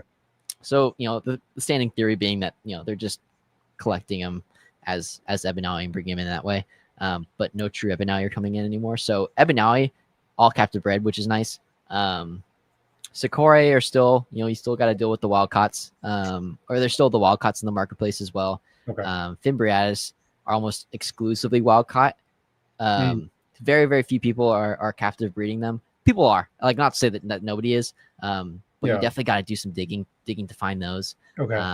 Lineatus is the same thing with Sakura, so a mix of wildcats, but some captive bred as well. So it's interesting because it definitely takes some extra steps to get all these things to breed. I've gone through the ringer with improper diet, especially with some of these species. So it's not something that you can kind of just feed as much as you want, and then like your window of success is definitely a little bit smaller, where you kind of got to target certain things a little bit better than some of the easier stuff. As far as like Ebanawi are very, very productive, but they are also probably the best Europlatus for the most amount of people. So I think it's one of those where I think the demand for them will kind of keep pace with the number of people breeding them. Where I think, crested gecko, I feel like any keeper of a crested gecko or a gargoyle gecko could be like it would be the perfect next step for them would be an Ebanawi, just because of how hardy they are to like a wide variety of parameters. Not a whole lot of dietary concerns like maybe the Sakura do. And they're small, so you can keep them on your desk. Don't take up a lot of space. Very, very very, very placid as far as, how they interact with one another. Don't have to worry about them fighting or bickering or anything like that. Okay. And so, that being said, it's so I think a lot of that market is coming over from crested gecko people that like want like a cool new species to try out, something a little bit more off the beaten path. So I think the market for Ebanawi is going to be pretty strong, and it definitely is my best selling animal. Okay. Sakura, I produce less, but definitely less people reach out to me about Sakura. Lineatus, there's not a whole lot of people breeding them. So it's kind of hard to tell if it's just lack of market or lack of exposure or like lack of demand. It's kind of hard to dial in what it is, but I get messages here and there about those, but it's a lot less frequently. And then people do love like the pied hankali, and those still are going for quite a bit. When they do get posted up, they're usually gone fairly quick. Okay. Very cool. So would you say that it seems like much more stable than some of the other gecko markets? Yeah, no, I think so. There's a lot of, I feel like a lot of Europlatist keepers, they love a good trade. Like they love a good bloodline swap. So it's kind of fun where you can have that dynamic as well. Sure. But as far as, new keepers coming in, they might be coming in less frequently, but the allure of a species like Europlatus is there. Like they're absolutely a remarkable gecko. And I don't think it's hard to ever get used to or take an animal as insane looking, for granted, like, just their ability to camouflage, like all the different intricacies, in their skin, their pattern, all the different colors they come in. Like there's a lot of potential there. And it's cool because I don't think they don't ever really lose their luster, in my opinion. Like, I don't know. Like, I don't, not to dog on other markets and stuff, but sometimes, you see enough of a species and, I don't know if I mean, a Sakura will never not be insane when you really get up and look at it. I mean, the skin is textured like bark and moss, and there's all these different colors, and it's like I don't ever see that cheapening, if that makes sense. I don't know. Yeah, 100%. I mean, and correct me if I'm wrong, but I feel like as someone on the outside that the Fantasticus and the similar species kind of, I mean, they look like a freaking cartoon. Like they don't look like a real animal. Like really are the ones that grasp people's attentions. Like I know snake people who like they are snake people through and through, and then they have like a few colonies of Fantasticus that they're like. I know Kenny. Yeah, amongst others. Yeah, I think a lot of the arboreal guys have gotten into them. Yeah. So. Well, that's the thing. I don't even keep Fantasticus, but the market on those has remained very, very, very stable. Okay. And I think it's just because like they've kept that allure. Like they've been in herpetoculture for a very long time, but for sure. They are more challenging. So the number of people breeding them isn't always going to explode. But the allure of something like that, I mean, everybody remembers that picture of the Fantasticus with little dragon wings. The allure with something like that is always going to be there, I think. Yeah, no, 100%. Yeah, I mean, man, they are so freaking cool. It really is. It's amazing. That's kind of why I think Ebanawi are going to do so well and are doing so well. It's just because like everybody hears the horror stories about Fantasticus. You get them 77 and you start to have issues with an Ebanawi. Like I said, I mean, I've temp gunned my male at 91 degrees. Yeah, I mean, at body temp. So like it's a mini version of Fantasticus. Exactly. Right? Okay. And is there any thought as to why the Fantasticus just seem to be finicky, relatively speaking? Well, they're more temperate. They're like a smaller, more temperate species. So I think the Sakura, you have a bigger window of success where like it's a bigger animal, maybe a little bit hardier as far as it can handle a little bit of dehydration here and there. If it's a little bit too dry or too warm for a little bit, it's got more reserves there. Within Fantasticus, the Ebanawi group stuff is kind of more like breed fast, die young style thing where high production rates, less so on the Fantasticus because it is temperate, but like that clade or that group in general, I would imagine the predation rates on those smaller species, I bet they're kind of like a Bruchesia. They're kind of like a Bruchesia where like, you just pump out as many eggs as you can for a couple of years and burn out, Got it. Okay. And is that kind of why you haven't taken the dive into Fantasticus? A little bit, where I Yeah. think it's it's hard to tell what's like fear mongering, what's not. I should just ball up and try it one of these days. You know, at some point you kind of gotta like. Yeah. I mean, you know, Keep them in low cages in the room. yeah, exactly. Yeah, I have to at some point. I think it is a little bit of like a little bit of shit talk with some buddies that keep Fantasticus, Okay. and I'm like, you know, very pro team Ebanawi. And Sure. like, look at me, I got a blotched Ebanawi. It looks better than any of your blotched Fantastic. You know, so it's a lot of like a lot of that as well, Sure. bullshitting with friends. So I think it's a mix of all that. Cool. Hell yeah, that's awesome. Yeah. Well, I mean, I'd fully be supportive of you sticking you know, standing your ground on that one, because I feel like I've done that with like, and you know, I feel bad sometimes, but then I often don't. Kind of like shit talking retics in comparison to scrubs, like just like I don't know what you guys are doing over there. But you know, it feels good to be right, I guess that's what I'll say. Yeah. It's nice because I don't really ever stress about sending Ebanawi out to new customers and That's a great point new too. reptile keepers. Yeah. Like, it would really take some serious fuck up to kill those things. Outside of breeding, breeding you can definitely lose females here and there because they will burn themselves out, even with all your efforts to cool them down, wean them off food, that kind of thing. Okay. But the males, at least, like those things are rock solid, you know. Okay. Yeah, that's a good point too. I mean, you know, it's something that you don't always want to think about, because like the thing that's first and foremost is how much, you know, you love keeping and working with the species. But at the end of the day, if you are breeding, you are going to be selling. And if you're selling an animal that is inherently difficult to maintain, then you're going to not only limit the potential market that you're accessible to, but then also, you know, risk putting those animals in hands of people who aren't capable. And Exactly. that's, you know, that's not good for anybody at the end of the day. So right. Yeah. On the subject of the market too, like with all these different species, is that they're also just extremely polymorphic. Some of the species they have tons of different looks. So I think because of that, they also have, you know, pretty good, like a good future in herpetoculture, as far as, because, you know, you look at any of the most popular species in herpetoculture, they all come in different colors. Like, you have to have that, you know, unique factor of having one that looks a certain way versus another. No question. That, I mean, it's proven time and time again that the most popular species have that. Yeah. And a lot of the Europlata species have that. Lineatus is kind of an anomaly because they almost always kind of look very, very, very similar. They're either striped or not.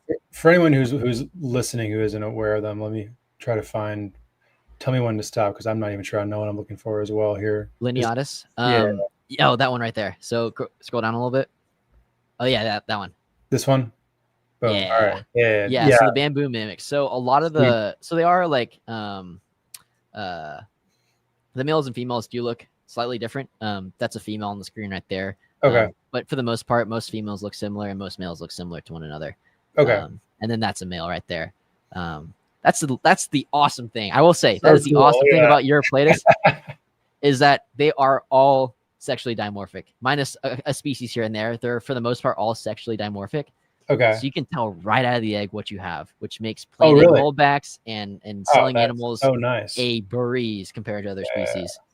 You don't have to worry about looping them, looking at pores, and customers coming back, oh, my gecko pop pores and all that bullshit. Like, you know what you're selling, which is really, really nice. That is super nice. Yeah, that can't be understated. Especially, you know, for me, back when I was doing like leopard geckos and stuff like that, that was like the most annoying part of it, was like, I gotta just wait until I can really say what the heck's going on. I mean, it's not that long ultimately, but you know, still, you definitely, like, you're not selling that thing out of the egg or when it's a few weeks old. You know, you're waiting a couple of months, 2-3 months to really know what's going on. That is super nice. Yeah. No question. Okay. So I guess at this point for you, what's kind of like the plan going forward? Is kind of just more of the same? Do you have aspirations of doing more than you're doing now? What's your mindset as far as that goes? Yeah, Europlatus are always going to be the main focus. So whether that's, I mean specifically with the Europlatus stuff. Okay, yeah. I think so. I'm starting to dip into Fimbriatus a bit more. I think as far as the demand versus captive availability curve is the most offset with that species right now. I think they're super polymorphic, just like the Sakore. Maybe a little bit less of the crazy colors than the Sakura, but the size and the demeanor of those animals, and they're extremely impressive. And tricky to breed, seemingly. I haven't attempted yet, so might be kicking myself in the future. But I think it's a similar thing with a lot of quoted cryptic species with them. So a lot of the game is just finding pairs that work with those, getting them cool. And yeah, but I do think with those, the demand, they're very popular species. Like people see a Fimbriatus and they're always just, and they're very enamored by the size and the eyes and the demeanor. So I think the demand for those is far outweighing the amount of people captive producing those. So I think that's going to be a big focus going forward, is just building up my Fimbriatus groups. Unfortunately, gonna have to seed a lot of it with wild caught stuff, but I'll try my best to pick and choose good viable animals. So yeah, I think that's going to be the main focus going forward. Obviously, I would love to pick up some of the more fringe species as well.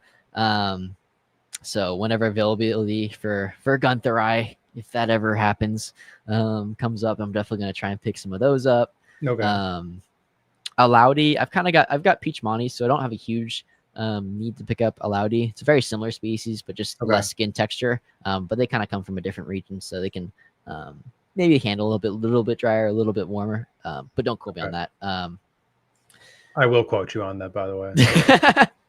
I need my cop out for this stuff that I don't keep. I gotta keep. People can be cranky sometimes. Yeah. Oh, for sure. Get me on the fine details. I'm gonna open my phone after this and see a bunch of you said this wrong. I don't want to deal with that. I gave my cop out. I'm good. Yep, absolutely. So I guess kind of to round this up, within the market, is there kind of a mindset of like, let's get captive bred animals, this is the way to go, or are there do you still see new people who will take a wild caught to save a couple $100 or whatever it may be, and then kind of learn that lesson the hard way? Do you think that there's been enough like education done to where a new keeper's like, I'm definitely going to find a good breeder and get something that's captive bred? I think for a lot of the more popular species, like it's very easy to just pop up Morph Market and just see CBB Sakura, like they're there. But I definitely do think there are those people that will. There are definitely still those people that will try and save a couple bucks and go the wild caught route. Sometimes it is a viable option to purchase like long-term captive animals as well. So that's still fairly prevalent where people will bring in a couple of animals, hold on to them for a while, make sure they're good, get them back up to weight, sometimes deworm them, and then they'll, keep the ones they want and then sell the ones that they don't want to add to their stock. So that's another thing that people do, but I mean, you're kind of just gambling at how long you have with that animal, really. Yeah, sure. But wild caught animals, in my opinion, are still a good way to, I feel like while we have access, responsible people should be the ones picking them up versus the pet keeper, as far as, just so they can at least contribute to the captive bloodlines that we have. Yeah, absolutely. Very cool.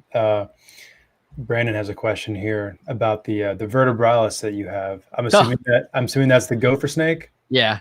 Okay. That's the pit. I think that's where I met you. I think that's where we met first, right? Was Pomona? Yeah, inevitably. Yeah, I think that was Pomona. Yeah. Oh, dude, he's chilling. He's I haven't seen him in a couple of weeks. I think he's hunkered down for the year, or that, or he's shedding. Okay. But yeah, dude. I've definitely got a couple of non-Europlitus stuff kicking around in the background. It's like scary sometimes when I think about it, like how much the other stuff has grown without me kind of realizing it. Yeah. So I've got the little vertebralis. Love for gophers kind of just came from herping. Sure. We've got a couple of we live on kind of like an integrate zone between the San Diegos and the Pacifics. So we find like a lot of weird gopher snakes along some roads here. So I love that species. They're great display animal too. Like he's always out, like non-winter time. He's always out cruising, which is cool. Yeah. And it's like a freaking bright red gopher snake. You can't go wrong there. Yeah. So yeah, we've got that going on in the background. Some Abronia as well. Some chondros and stuff like that as well. Cool. I do want to ask you about the Abronia in a second. We have a good question here. So any diseases to look out for? I'm assuming this is in relation to the Europlatus. Yeah. Especially when it comes to wild caught. Yeah, so not really named diseases. You're more so looking at like the what comes in. Like you're usually doing fecals. Okay. So like you'll do your fecals and look for pinworms. Obviously, usually come from the crickets, but that's a thing. Just like coccidia and like gosh, I'm blanking on a lot of the different terms, but a lot of the different things you can find in the feces. But usually, yeah, you are doing fecals and kind of treating accordingly. Okay. With wild caught stuff. But then again, I mean, I am kind of the opinion that like a loose quarantine, as like there's not a lot of like airborne illnesses. It's mainly just like say wet feces from one animal is introduced to another tank, and then through direct contact with that feces is how stuff gets transmitted. So I do have like wild caught stuff kind of separated in the room a little bit, where they have all kind of got their own tools and cleaning supplies and stuff like that. And then my opinion with that is, as long as you've gotten that wild caught animal up to weight, healthy, running and gunning, looking great, then I don't really stress about having to deworm and having to treat those animals. It can really take a toll, and it can kind of just set you back as well. Sure. A lot of like the gnarly, like past Pandicure, like a lot of the gnarlier, like fenbendazole, some of that stuff can really take a toll on them. And I mean, we're talking about an animal that like if it eats too many crickets and takes in too much vitamins, and it can get freaking gout. So like how much I really want to give this thing antibiotics, it's I'm of the opinion that at some point I'm going to phase out all my wild caughts, with captive bred, and kind of go from there. And kind of just try and phase them out as fast as I can once I've gotten my bloodlines and stuff down. Nice. Yeah. But as far as stuff to look at, back to like an actual, say like I look at a show table and I see an animal, you're looking at stuff like a lot of times wildcats will have like really fucked up faces, especially the bigger animals, because they're like really hitting the sides of those boxes with a lot of force. So you'll see wild-caught animals with like really fucked up snouts. Usually want to avoid those. You'll see like really, really rubbed raw knees on some of the bigger stuff as well. This got brought to my attention a little bit ago as I got some DMs. I was like, oh, this is a really cool Sakura. Have you ever seen something like this? And he's like, it's got all these cool diamonds going down its back. I'm like, oh, what are you talking about? So I open up the picture, and it's a Sakura so emaciated that it's gotten like its vertebrae have like pressed up on its skin, and it's rubbed those skin patches raw. So it's like dark brown or dark black as it's healing. It was like scarred over, but like it formed like this cool like diamond ridge line along its back. So be on the lookout for that. If you see like what looks like little black dots, a row of very symmetrical black dots going down the back, you kind of want to avoid that animal. Tail condition can be a very big tell as well. A very stressed out Sakura or a very stressed out leaf tail will have a really janky looking tail, whether it's droopy or curled in, curled up. You really want to look at tail condition as a really good tell. But then again, I've brought Sakura to shows, like captive bred Sakura to shows, and by the end of that show, their tails were curled in and they were just pissed the fuck off. So I really try not to bring those anymore, but you're kind of just looking at just general body weight and the tail, how the tail's looking. Very cool. Yeah, I'm very much on the same page as you with treating wild caught stuff, especially when you're dealing with a species that has naturally very low body fat, like a leaf-tailed gecko. Yeah, like they just don't have a whole lot of, because obviously you nuke the gut, you're killing all the stuff you want in there too, and now it's its immune system is greatly compromised, and depending on what you're treating, you're potentially leaving an animal much worse off than you found it. So I feel that the same way most of the time as far as that goes. Knock on wood, I've never had an experience where bringing in an animal has caused me to lose other animals, if that also makes sense. That's good.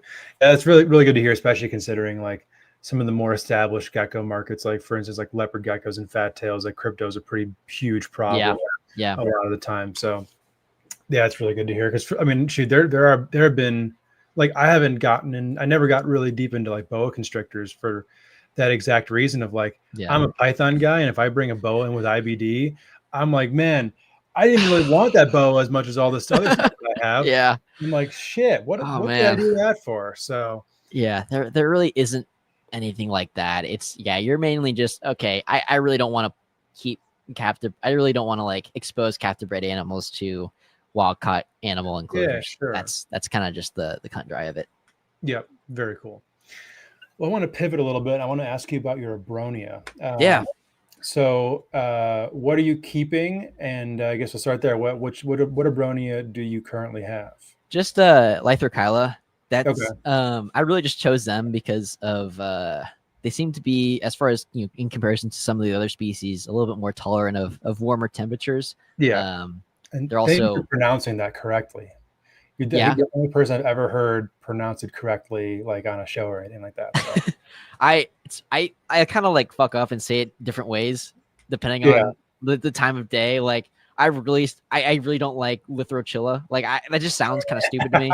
I'm not gonna hate you for it, but like Lythrokyla, that sounds so much cooler, and it's an animal that deserves like a badass fucking name. Yeah. So yeah, just Lythros right now. Cool. So I think I've got 5 of them right now.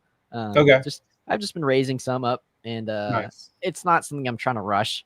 Yeah, you can. Or anything, but I will say I love the Europlatus, but if I had to sell everything off and just keep like one thing, it would probably just be a Lythro, honestly.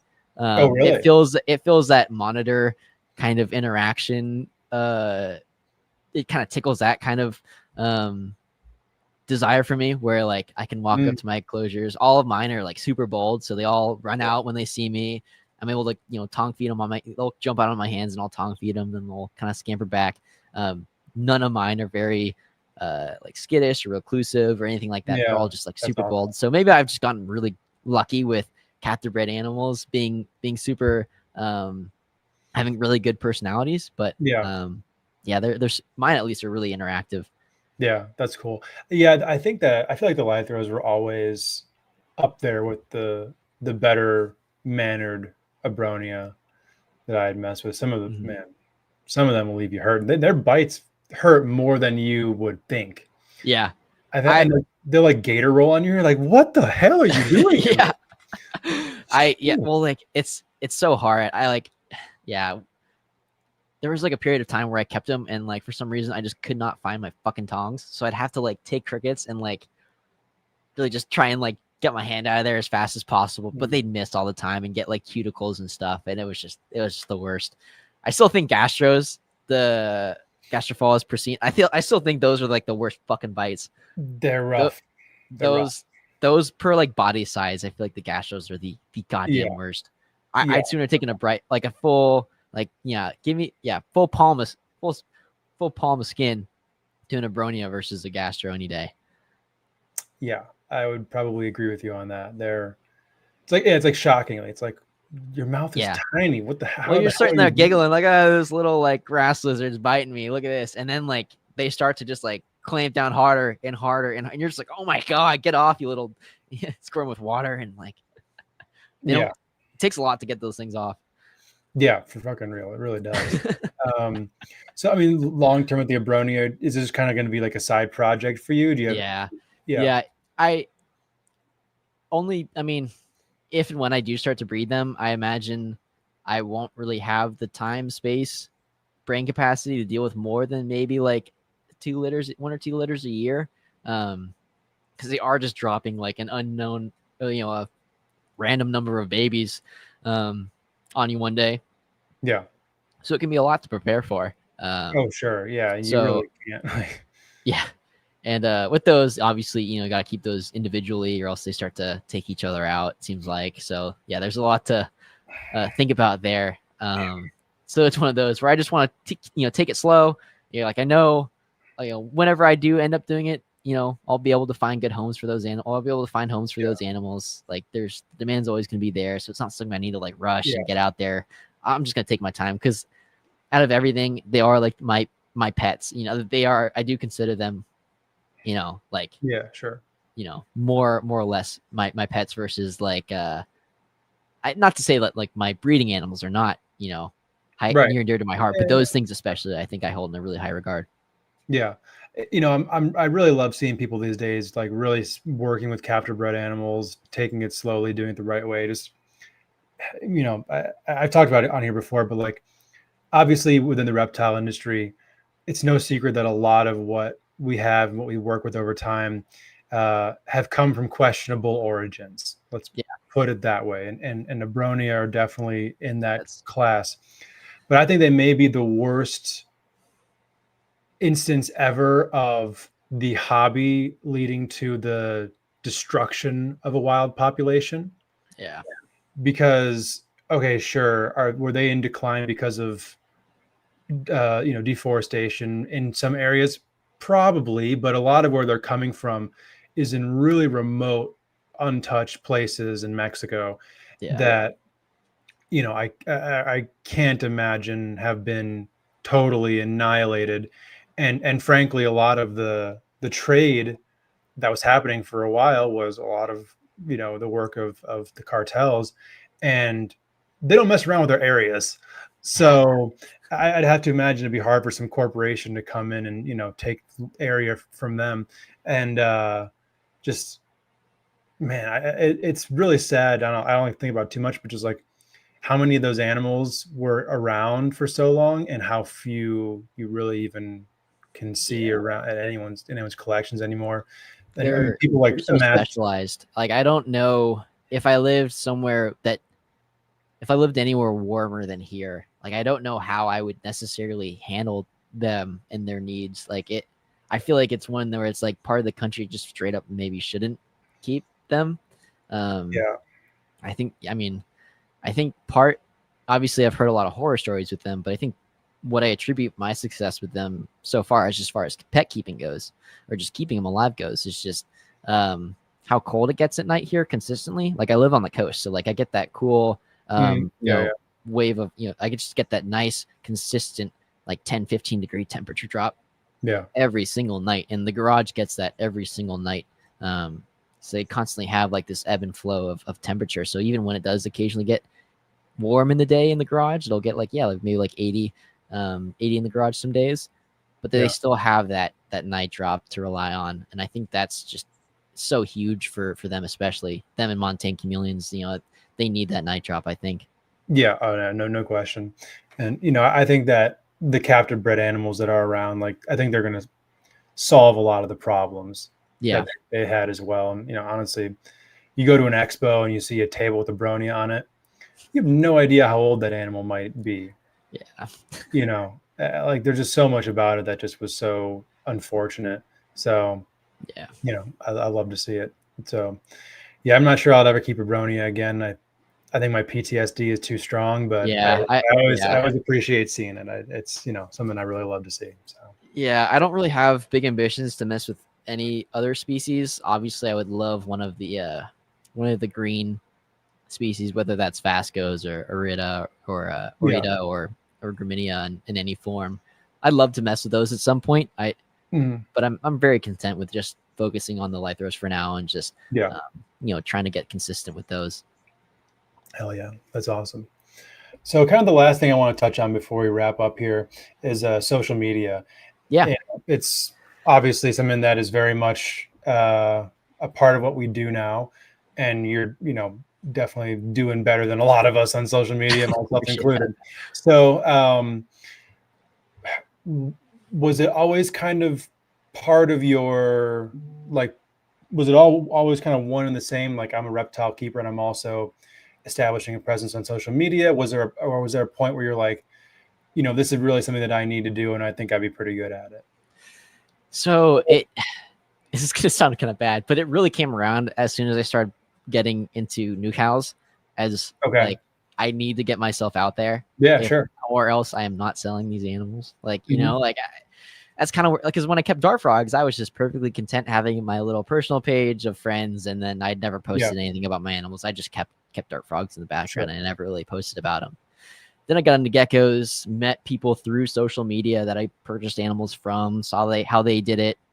And I kind of just tried to model after there, but also get a little creative. Like, I feel like, not to like toot my own horn, but I feel like I have a good handle on just like aesthetics. I feel like where like I can at least look at some people's pages and be like, oh, this is kind of like, uncomfortable to look at. It's a little ugly, a little like the color of, or like the general vibe or the feeling I get from scrolling this page isn't like super inspiring. It's not like super clean or anything like that. So I feel like I've got like a little bit of an eye for that, and I think that's kind of helped me tune it in a little bit.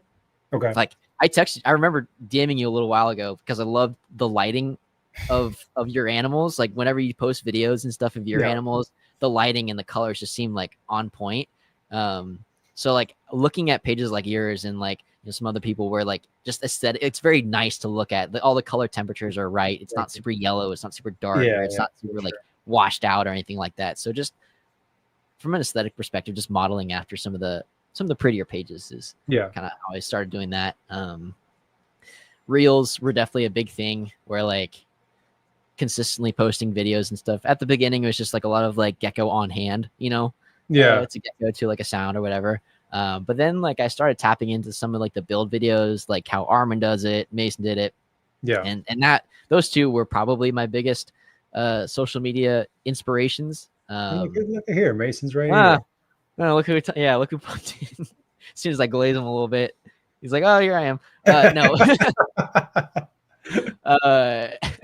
no. So I modeled a lot of what I started doing, after them, where they were doing like these build videos explaining what they were doing. It's very like the way they shot those videos is very easy to follow. Sure, it wasn't super janky. Cameras in weird angles, can't even see what the hell they're doing. It was all very clean. So I kind of just tried to model after that, and honestly, a lot of my followers kind of just came from like one or two videos that did really well.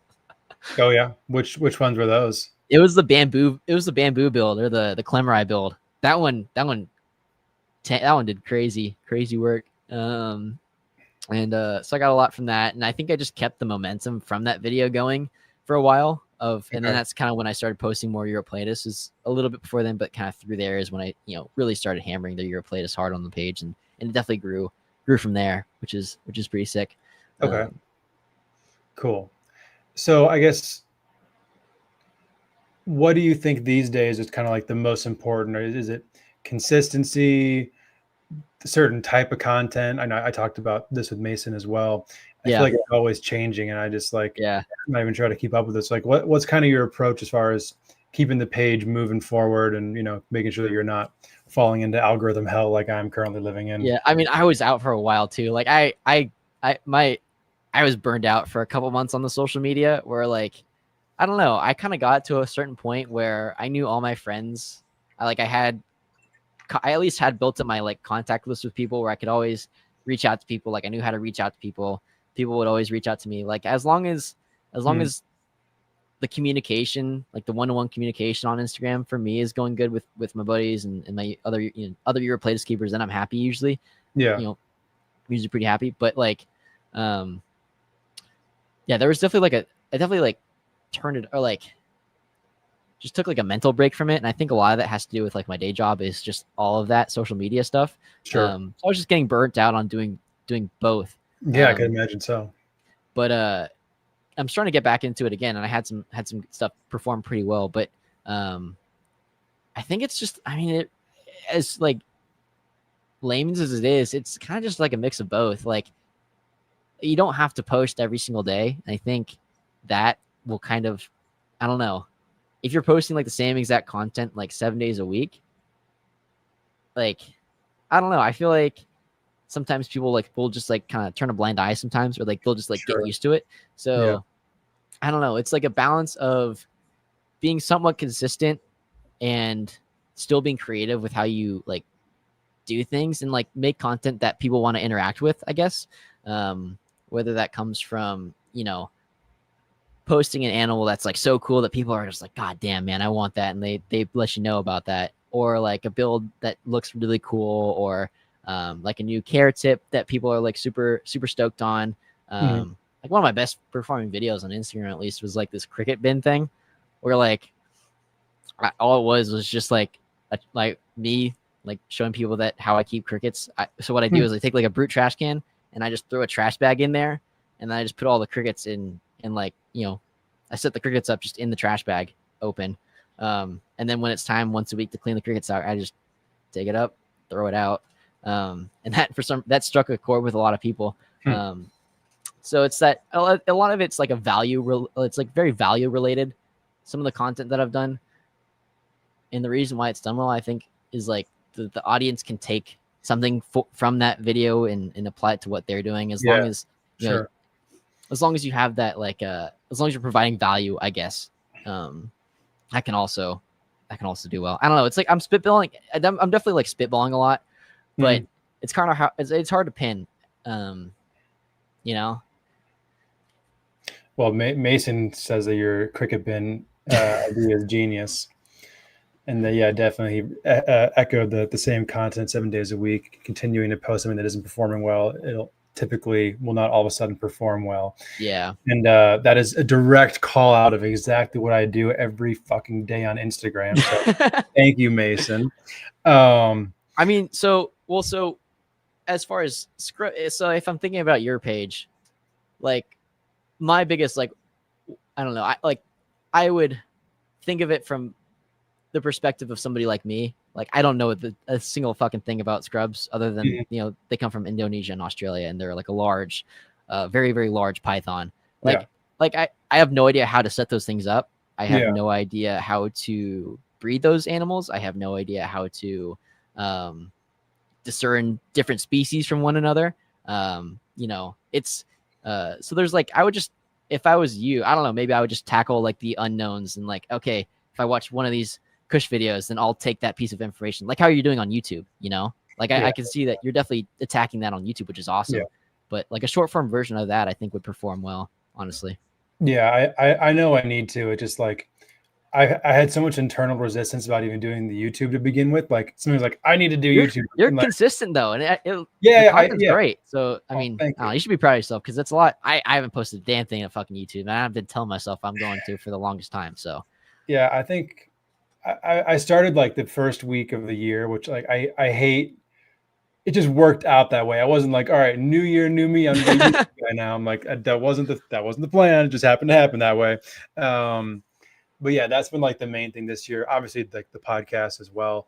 But at the end of the day, it's like, you know, you can't fucking cry about it. If this is what you want to do, like you got to be everywhere.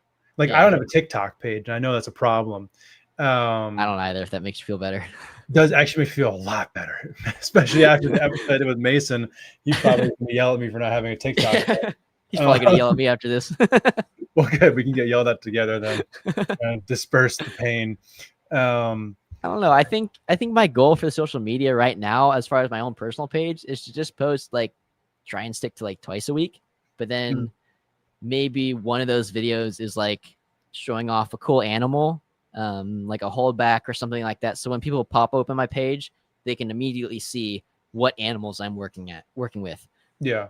Like, I want to look at a Europlatus. So like, I want to go find a Europlatus keeper, and I want to click on their page, maybe scroll down, and okay, this person has like a ton of really high green Sakura. That's awesome. As long as I can pop over to a page like that and kind of very, very quickly get like an idea of what they got, what they keep. So I feel like the videos of like the animals in the hand, you know, showing them off, I feel like that's awesome for that. But also posting like, so that's probably one video a week for me. And then I think another video is going to be like either like a build or like a care tip, or if I can find a way to make that captivating or make it so people are like, oh, whoa, like I got to learn this, or, you know, just something, you know, something like that, something creative. Creative is very broad, obviously. So, but you know, something more than just an animal, like a little exactly, more substance to it. Yeah, exactly. Yeah, and I think that's where you start to build your audience of prospective keepers, or maybe like people interested but not in the realm just yet. I think that's where you get those people where like they start to piece together their image of what keeping scrubs is like, or keeping Europlatus is like. Sure. You know, they'll scroll through my page. All right, one video, that's a 6 Sakura. They keep scrolling, and that's how you set it up. That's, you know, how many eggs it lays. That's what a male and a female look like. And then, you know. Yeah, that makes a lot of sense. I feel like the thing that I've probably not done enough of is try to cater towards that audience. Like I think most of what I post is probably most enticing to people who already know what they're looking at. I think you can also drive yourself crazy if all you're thinking about is going viral. Like, sure. Yeah. Like, I don't know. Like, I don't think you should be down on your luck if you post like a care video and it doesn't, or like a care, not like a care video, but like this is how I do this setup. Because at the end of the day, I feel like a lot of people are still taking value from that, regardless of how many views it gets. But you start to establish like a baseline view count too, and you can kind of just gauge how well it does versus others. Yeah. So it'd be interesting to see if you did just like a, like a build, maybe, I don't know, you just redo, and when it's time to clean one of the cages, maybe you just add in like a couple branches and some plants and just at least make it look pretty for the video, or not say that, Steven's now faking content or stuff, but like, but just post a video like that and just see how it does versus your other stuff. And maybe that's, trial and error, Sure. Yeah, absolutely. Let's see. So, what do you guys think of the shorts and reels that have part 2 that you have to stay tuned for? Oh, yeah. It's annoying. I don't know. I thought it was a good idea when I started to do like Zoom Ed's YouTube or that stuff, but I don't know. I feel like if you have so much content that you can do like a part 1 and part 2, I feel like you could also just make 2 separate videos that kind of call out different value points. So like, okay, an easy one for me would be like, okay, building out like a Sakura enclosure. First, I got to build the enclosure how I do with the polywall and all that. Yeah. I feel like just posting like a video of how I build out my enclosures, that could be like a part 1, but I could just post it as like a its own thing, and then do like the actual setup for each species. So like, I feel like if you have enough for a part 1, part 2, just make them different videos. Yeah. That way, like, you're not alienating any audience from the other video, if that makes sense. I don't know. Especially because I feel like sometimes you could run into that part 2 in your algorithm first, like you're scrolling through reels and like that's the one that hits, and you're like, oh well, all right, what the hell am I watching now? Like, it's very skippable. I don't know, but right, like I feel like that stuff does. Part 2, let's keep swiping. Maybe it does work for like different kinds of content that are more like, I don't know, maybe you have more of like a connection with like, or like it's more like episodic. I don't know. Yeah. Where versus just like value points. I don't know. Hard to like actually like speak in words, but like somebody's life, like vlog style, maybe like part 1 of it. Like, I don't know. Maybe that makes sense. I don't know. Yeah. A lot of I don't knows. That seems to be the case with fucking social media, man. It's trial and error. I'll say that. Yeah. I think I took some videos. For that build I did this week, I got some cool like B-roll. I just happened to get some cool B-roll of one of the Thymbriatus getting really fucking pissed off at me. I was going to put him in his enclosure and he freaked out, jumped on the floor, freaking bunny hopped, did like 3 fucking laps, wound up on some cage. So like, nice. And those things are fucking assholes. So I just took the cage and I was like, all right, get in the fucking enclosure. I tried to just rub him off the cage and make him jump in there, but the fucker stood his ground. So I got a cool clip of him doing like the full like tail wag and like eyes bulging and stuff and threat posture. Yeah. I posted that and that did to like a soundbite, and that did pretty well. I think I got to go check the numbers on that. But I was texting Mason last week. I was like, bro, I know this is gonna do well, and it's gonna fix my analytics. I gotta get something out before that just to start to like seed it, because like the first video you post after like a hiatus, I don't think that'll ever do. I feel like it's proven that shit doesn't do well regardless of the content. You kind of have to have like I don't know, you have to splash the water a little bit, and then you can start to get views up from there. But they're not going to reward your hiatus. Yeah, exactly. Because like I don't know, the content that you interact with from scrolling, I guess the content that I interact with the most is those tend to be the pages I see the most. And it's not because nobody else is posting. It's just because that's what Instagram thinks I like the most. So, I think interaction, making sure like people are interacting with your stuff is how you get your stuff into other people's pages. That makes sense. Man, that's the most annoying shit. Like there's pages I see on like my reels all the time. And then like I'll follow one and I never see a post from that page again. Yeah. I'm like, what's the point? Yeah. Well, it might be because there's a way to tell the algorithm that you like this. Yeah. I don't know. That person, I feel like, I don't know. On the subject of that though, consistency will help with that though. Yeah.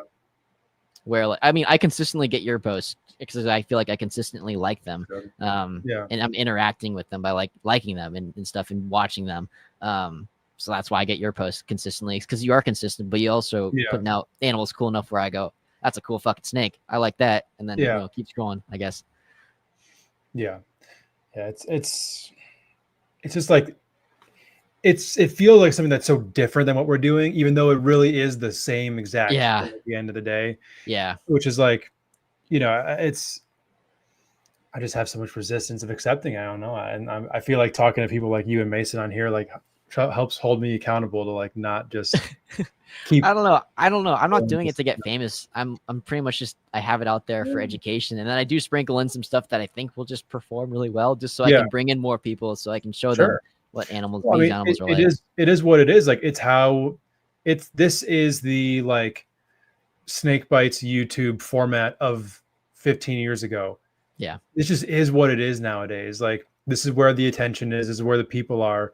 And you're either going to capitalize on it or the next guy is going to capitalize on it. So like, I don't know. I don't think there's any, obviously if you're one of the idiots doing bite, you know, well, all the time bite video, primarily snake bite I'm breaking every rule today. Yeah. But like, you know, and I know like the live feedings of the day before the platforms really started to crack down on that, or free handling venomous, like the real sensational shit. Like, you know, if you're not one of those guys, like, I feel like you got to have a lot of finesse and skill in what you're doing, like someone like you or like someone like Mason, to stand out amongst the rest of them, because it is a full-on skill set onto itself that has nothing to do truly with what we're doing, but at the end of the day they're so tied in with each other now that you have no choice. Yeah, I mean, numbers aren't everything too. Like, true. Like, you see it, like, I mean, with people that have like bigger people that have like Patreons and stuff, I'm sure like the people in the Patreon numbers are way smaller, but the interaction between those two groups is way stronger. Sure. So there's a ton of value there. And I'm sure, like, I was talking to Philip of Arids Only recently with his Patreon. Like, he had to set up a Patreon just so he could funnel interested buyers to a place where he could actually like have a good interaction with them consistently, because otherwise he's getting a ton of you know, tire kickers and stuff. Sure. But it's like as far as like the strength, like that Patreon, the people in that Patreon are kind of the reason why he's doing what he's doing, or like that's his target audience at the end of the day. It's just stripped down from all the passer buyers, you know? So it's not a bad thing that you know, sometimes the view count isn't there, but as long as the people you need to be seeing, you know, you want seeing those videos or seeing those videos, true. You know, that you can take a win there as well. Yeah, 100%. It's a lot, man. It's I don't know. You also can't, like, I feel like for a time, I don't know, it's very easy to, just from a mental standpoint, like assign your like self-worth to that number, to that view count, especially in the reptile community. Like, I feel like people think higher of themselves because of the number, or think lower of themselves because of the number. Like, I've met some really, really good keepers with like 50 followers, and like, they're like, oh yeah, like I'm kind of like a big, like, I don't know, they seem to like, not to point out everybody, but like there are like a person or two that just has like a lower follower count that I've interacted with that are like excellent keepers. But when they talk about the animals they keep, they kind of talk about themselves almost like they're just like a novice, but they're fucking not, dude. You know, so like, that's not everybody. That's just like a few people. But no, like, but there's definitely, I feel like especially someone like that, you know, they're probably, and this is just, you know, I'm going to kind of generalize, but younger people, but you know, I mean, like, but like they're probably someone who's not as social in general. And I'm the same way a lot of the time. But then they also, at like a reptile show or something, they see a lot of people who are probably more well known than them in the community, and they're just like, oh, I'm not shit. I'm just over here breeding the coolest shit, but no one knows about it, and they don't think highly of themselves because of that. It's like, these are two completely separate worlds. Like some of the we're over 2 hours and I can start getting crazy. Some of the worst. I'm getting a little delirious too. Some of the worst. It's the wrong time to bring up social media. Well, I mean, some of the worst people you could ever get advice from or follow or hold in any sort of reverence have the biggest audiences with what we do. Like, Yeah. I mean, and unfortunately, I'm not the kind of guy who's going to come on any of my platforms and be like, such and such is a total idiot. You should never. I might do that in private, but I'm not going to do that. So like, unfortunately, someone who's new just has to kind of figure that out on their own. But man, once that veil gets torn down, you really, within what we do, you care about follower count so little, so quickly.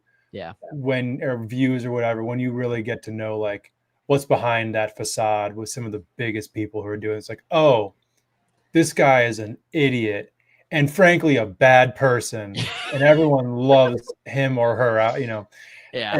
And I'm not talking about one person. I mean, I could probably apply this to like 30 people right now, but anyway, but like, as soon as any of that like clicks with somebody, then it's over. It's like this is a tool for marketing, and it has nothing to do with the value of you or your animals or anything that's going on. Like, at the end of the day, it really doesn't mean a whole lot, but it can have a huge impact on what you're doing from like a business standpoint. Yeah.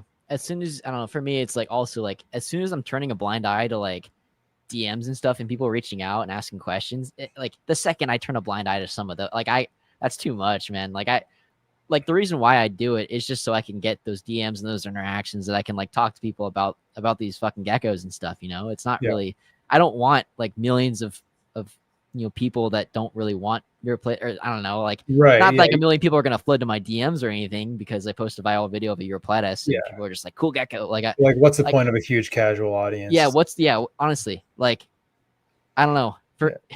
Mason makes a good point. Yeah, it's not all the. I'm starting to get a little wild because we're deep into the show. Yeah, it's not every big.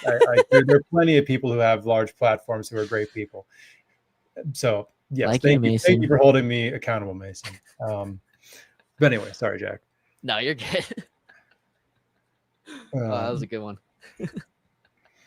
Someone's got to be the level head over here right now. I know. I saw you list social media as a talking point. I was like, oh boy, if that's last, this is gonna get wild. I mean, it just kind of happened that way. Yeah, I got you. Kind of flowed right into it. So, but yeah, it's interesting, like all the different layers of it. So I feel like this right here is kind of like the deepest cut possible of like all the people who are going to follow your page. How many of them are going to spend 2 hours listening to you talk about? Yeah. I think that's kind of like what you're saying with Phil's Patreon, like really distilling it down to the people who are like really there for what you're doing. Yeah. And there's probably a lot of value in doing all of the above, but like the podcast isn't going to probably bring a new audience to you the same way that Instagram or TikTok will. Yeah. So. Really. Yeah. Like, I don't know, I guess, thinking about Instagram, it's just like a tool to cycle people in that may or may not get super invested in what you're doing. And it's just to find those 1 in 100 people that will be super invested into your Eurypletus or scrub pythons and out of the crowd. It's really just about filtering those people in just through attrition pretty much. Yeah, absolutely. I don't know, but then again, it's also kind of different because like I do the social media for ZoomEd and stuff, and that my goal for that is fairly different. Obviously there's no specific species. It's more just marketing the reptile hobby the best I can, and having ZoomEd there is like a relation, being right there, showing off the hobby in the best way I can. It's just like a different. So for that, I am like, okay, how do I get the most amount of eyes on some of this stuff? How do I ask, interesting questions, get good people in, like how do I really get the most exposure on some of those without being without it coming across in the wrong way or exploitative or anything like that. Sure. So from what you've done there, what are a couple of things that you could like give as advice to just anyone who's doing social media for themselves and for their animals, is like things to do that like that you implement in your content there, of like showing the animals and the hobby in the best light possible? I mean, yeah. So I feel like you got to look at just what would, I don't know. I think about like, I don't know, maybe like my parents or my relatives that have nothing to do with reptiles, or like, what comes up when I bring up that I have these animals, like, and what kind of impression do I leave with people like that? With my own animals when I bring them over. And I mean, same thing. And you can kind of just apply that to like your social media. Like, what are people like that seeing when they are exposed to reptiles and herpetoculture in general? And for me, at least, speaking very generally, it's like, how do we like show what we're doing is A, like meaningful, or like, you know, B, responsible, you know? Like, people hold zoos in a very high regard. How do we make it seem, or, you know, how do we showcase herpetoculture in the best light? You know, you model it after some, you know, some areas in animal keeping that are also held in very high regard. Like, you know, so nice enclosures, you know, education is a big thing. Like, just hearing cool facts about some species of reptiles, and they have them at the, you know, they might have them at the pet store down the street, and I can go learn about them. Maybe that gets in somebody, you know, people learning about how bearded dragons puff up their, you know, their beard and it turns black when, you know, they get hot and bothered, and you know, all these cool facts and stuff, and exposure, and then, you know, they take that and like, okay, they start to build this image of herpetoculture, and maybe that makes a keeper out of them, maybe it doesn't, but maybe it just makes an appreciator or of you know, the craft and stuff. So I don't know, it's you kind of just have to be a good steward of, and just be a good role model, I guess. Yeah, I like it. Well, Jack, thank you so much for joining me on the show tonight. It was awesome to get to talk to you. This is a great conversation. For everybody who is watching and listening, who wants to keep up what you're doing, where can you be found? Instagram at Geckotoculture. Hopefully YouTube, if I ever get off my ass, at Geckotoculture as well. We'll see. I got this fancy mic. There might be some future in podcasting as far as your place is concerned, hopefully in the future. Nice. Working some details out. I'm sure you know, finding guests is hard. Finding guests within a niche is even harder. I'm so glad that I didn't like specialize, because when I was first thinking about getting back and doing podcasting, I was like, should I do like a scrub python exclusive show? I might do an episode about scrub pythons every 2 or 3 months at this point. Yeah. So like, if you were to do even a gecko specific show, opening the door to that and showing a little bit of what I have behind the scenes going on. So I don't know if you're familiar with George Johnson of Dragon Pit Reptiles. He's over in the UK. Okay. So so we're both very into Europlatus as well. And, you know, we came up with this idea, like, why don't I record an episode once a month with somebody in the States? Why doesn't he record an episode once a month with somebody in the UK? You get both perspectives on the same page. Yeah. Post once every 2 weeks, consistent content, but I only have to find one person a month, you know? Yeah. And yeah, we'll do like episodes together as well. So that's kind of the framework we have going on. But yeah, like I said, like getting people to even just to respond to me and stuff. Sure. Because it's a lot of Europlatus keepers I feel like there's like a lot of, I really want to start tapping into that older generation, but I feel like none of them are like, I don't know, none of them really want that kind of exposure and that kind of, you know, they're perfectly content not having that, you know? Yeah, because some of the best podcast episodes are from people who obviously have been doing it for decades upon decades. And the biggest barrier is just having them willing to sit down and have their grandson or whatever work their computer to get a StreamYard up or something like that. Like, you know, it can be challenging for sure. But yeah, I feel like the best, most informative Europlatus episode won't be coming from me. It would come from, you know, somebody else in the past generation. It's just hard to find those people to do it, you know? Yeah. I don't know. No question. Well, I mean, if you guys could get that going, that'd be pretty cool. So let's try. We're gonna try. Hell yeah. Well, again, Jack, thank you so much for being here tonight. Thank you to everybody for watching and listening. And I'll catch you all back here next week for a new episode.